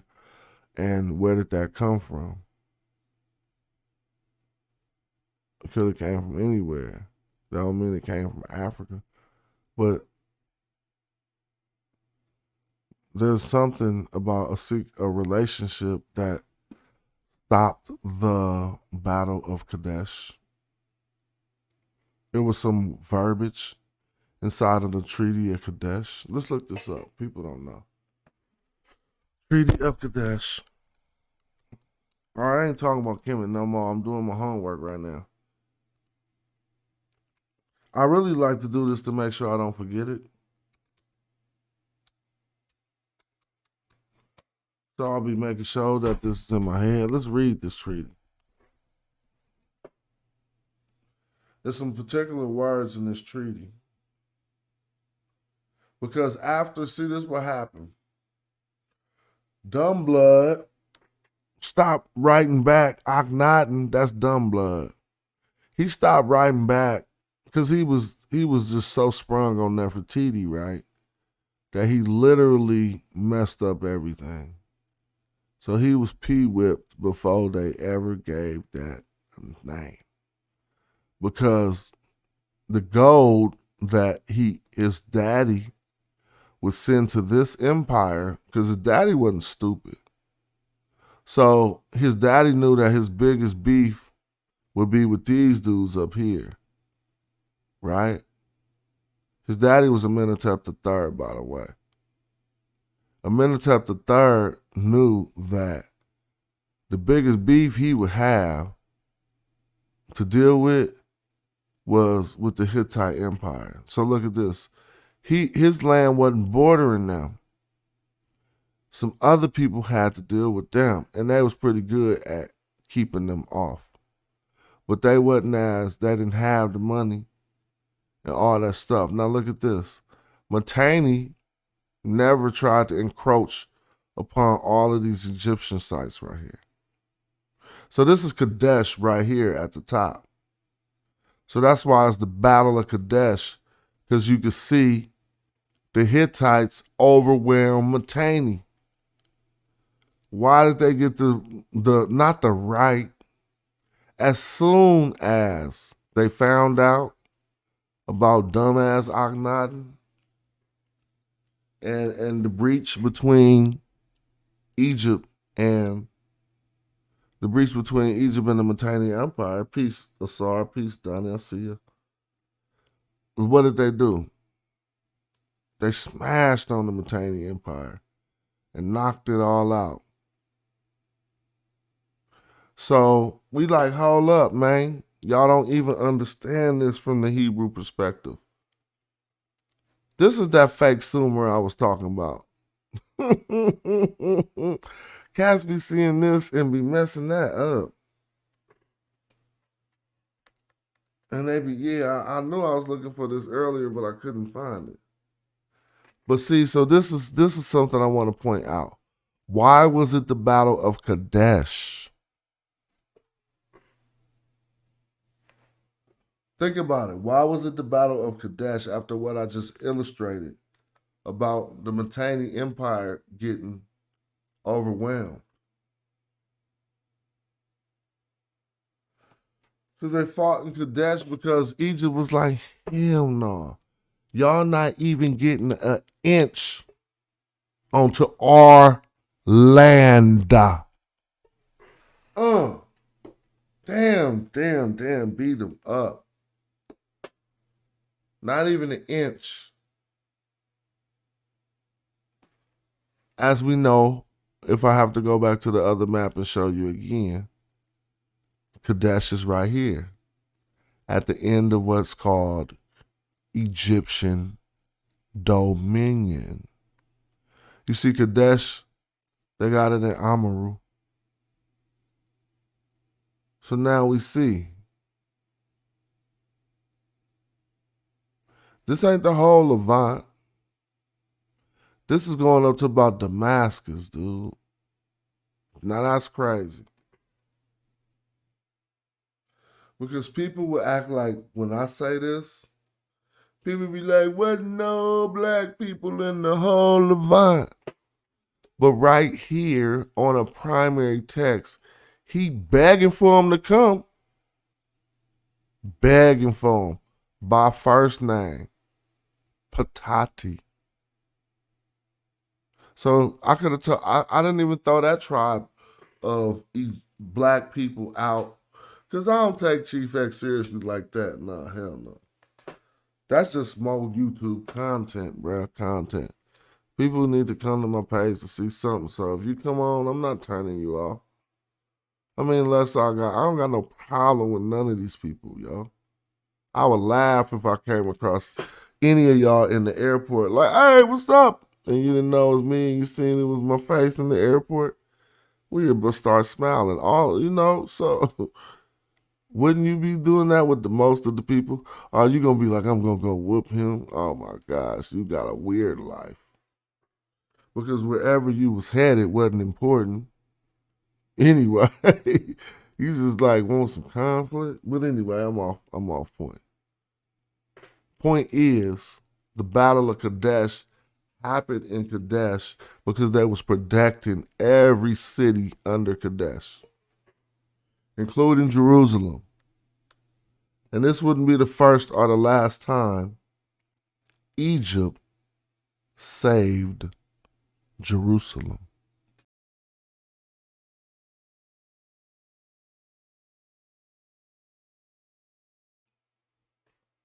Would it?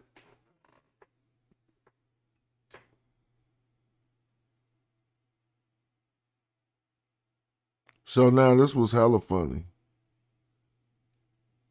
This area right here is what Katz was saying that pottery was from that supposedly influenced this area.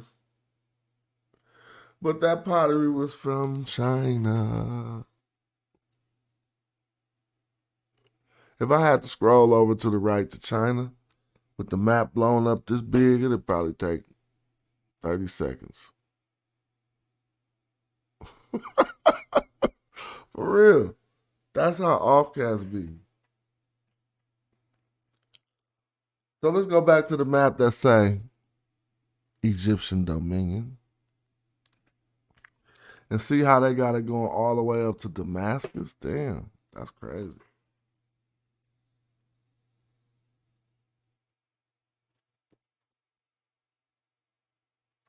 You see up here it say Ugarit. Mm-hmm. When we talk about the Ugaritic text, and we talk about, first of all, Aleppo, I call it Aleppo, but Aleppo is, they be calling that Turkey like.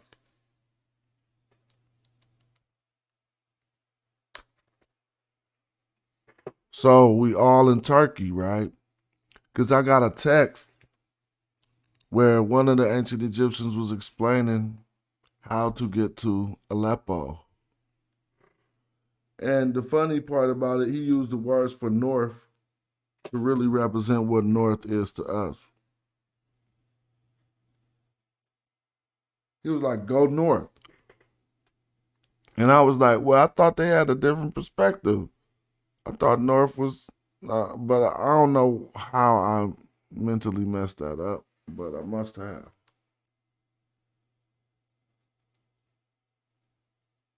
People be like, nah, up was down, down was up.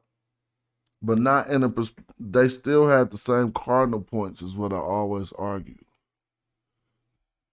Because what if they flip north and south and left east and west alone? That wasn't dumb like that.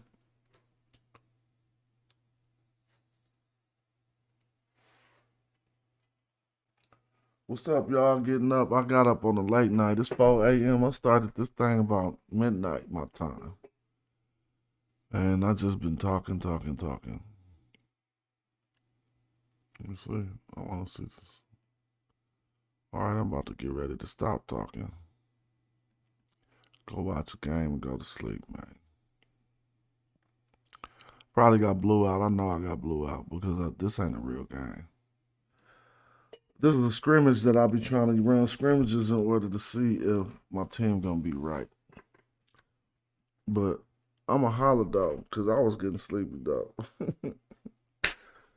Pseudo Killers on deck. Shout out to Brendan, Nassar, M. Cobb. Got the arrows up. Zoo Geechee, what's up, man? Oh, I know brother Bobby put hands on Sanchez. Y'all gotta tell me more. I think I'm gonna do something on that in the morning, or maybe when I wake up. About 5 hours, 4 hours. Cause I'm supposed to be, well, I ain't got nothing I'm supposed to be. But right about now, I like to start digging in, but I woke up too early. So I'm gonna get up out of here. But thanks for tapping in this morning. And I got my quarterback who got no passing, trying to pass all game. But I told him to do that because I want to see how it turns out. So I'm about to watch it. I'll holler. Oh yeah, Brenda say outstanding performance by the God Killer.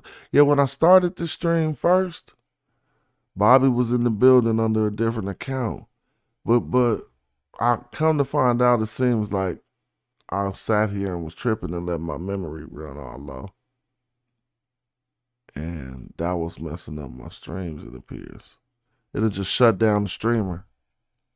So I'll be streaming and the streamer just shut down. I'll be like, what's going on? I figured out I was tripping. But yeah, everybody have a good morning. Make somebody happy. Do something different. Don't greet somebody with a mean mug. Somebody greet you with a mean mug, just flip the script on them. Don't laugh, they get madder. Just be like, what's up, fam? Hope all is well. Other than that, I can't give out no advice. I gotta go get some from somebody.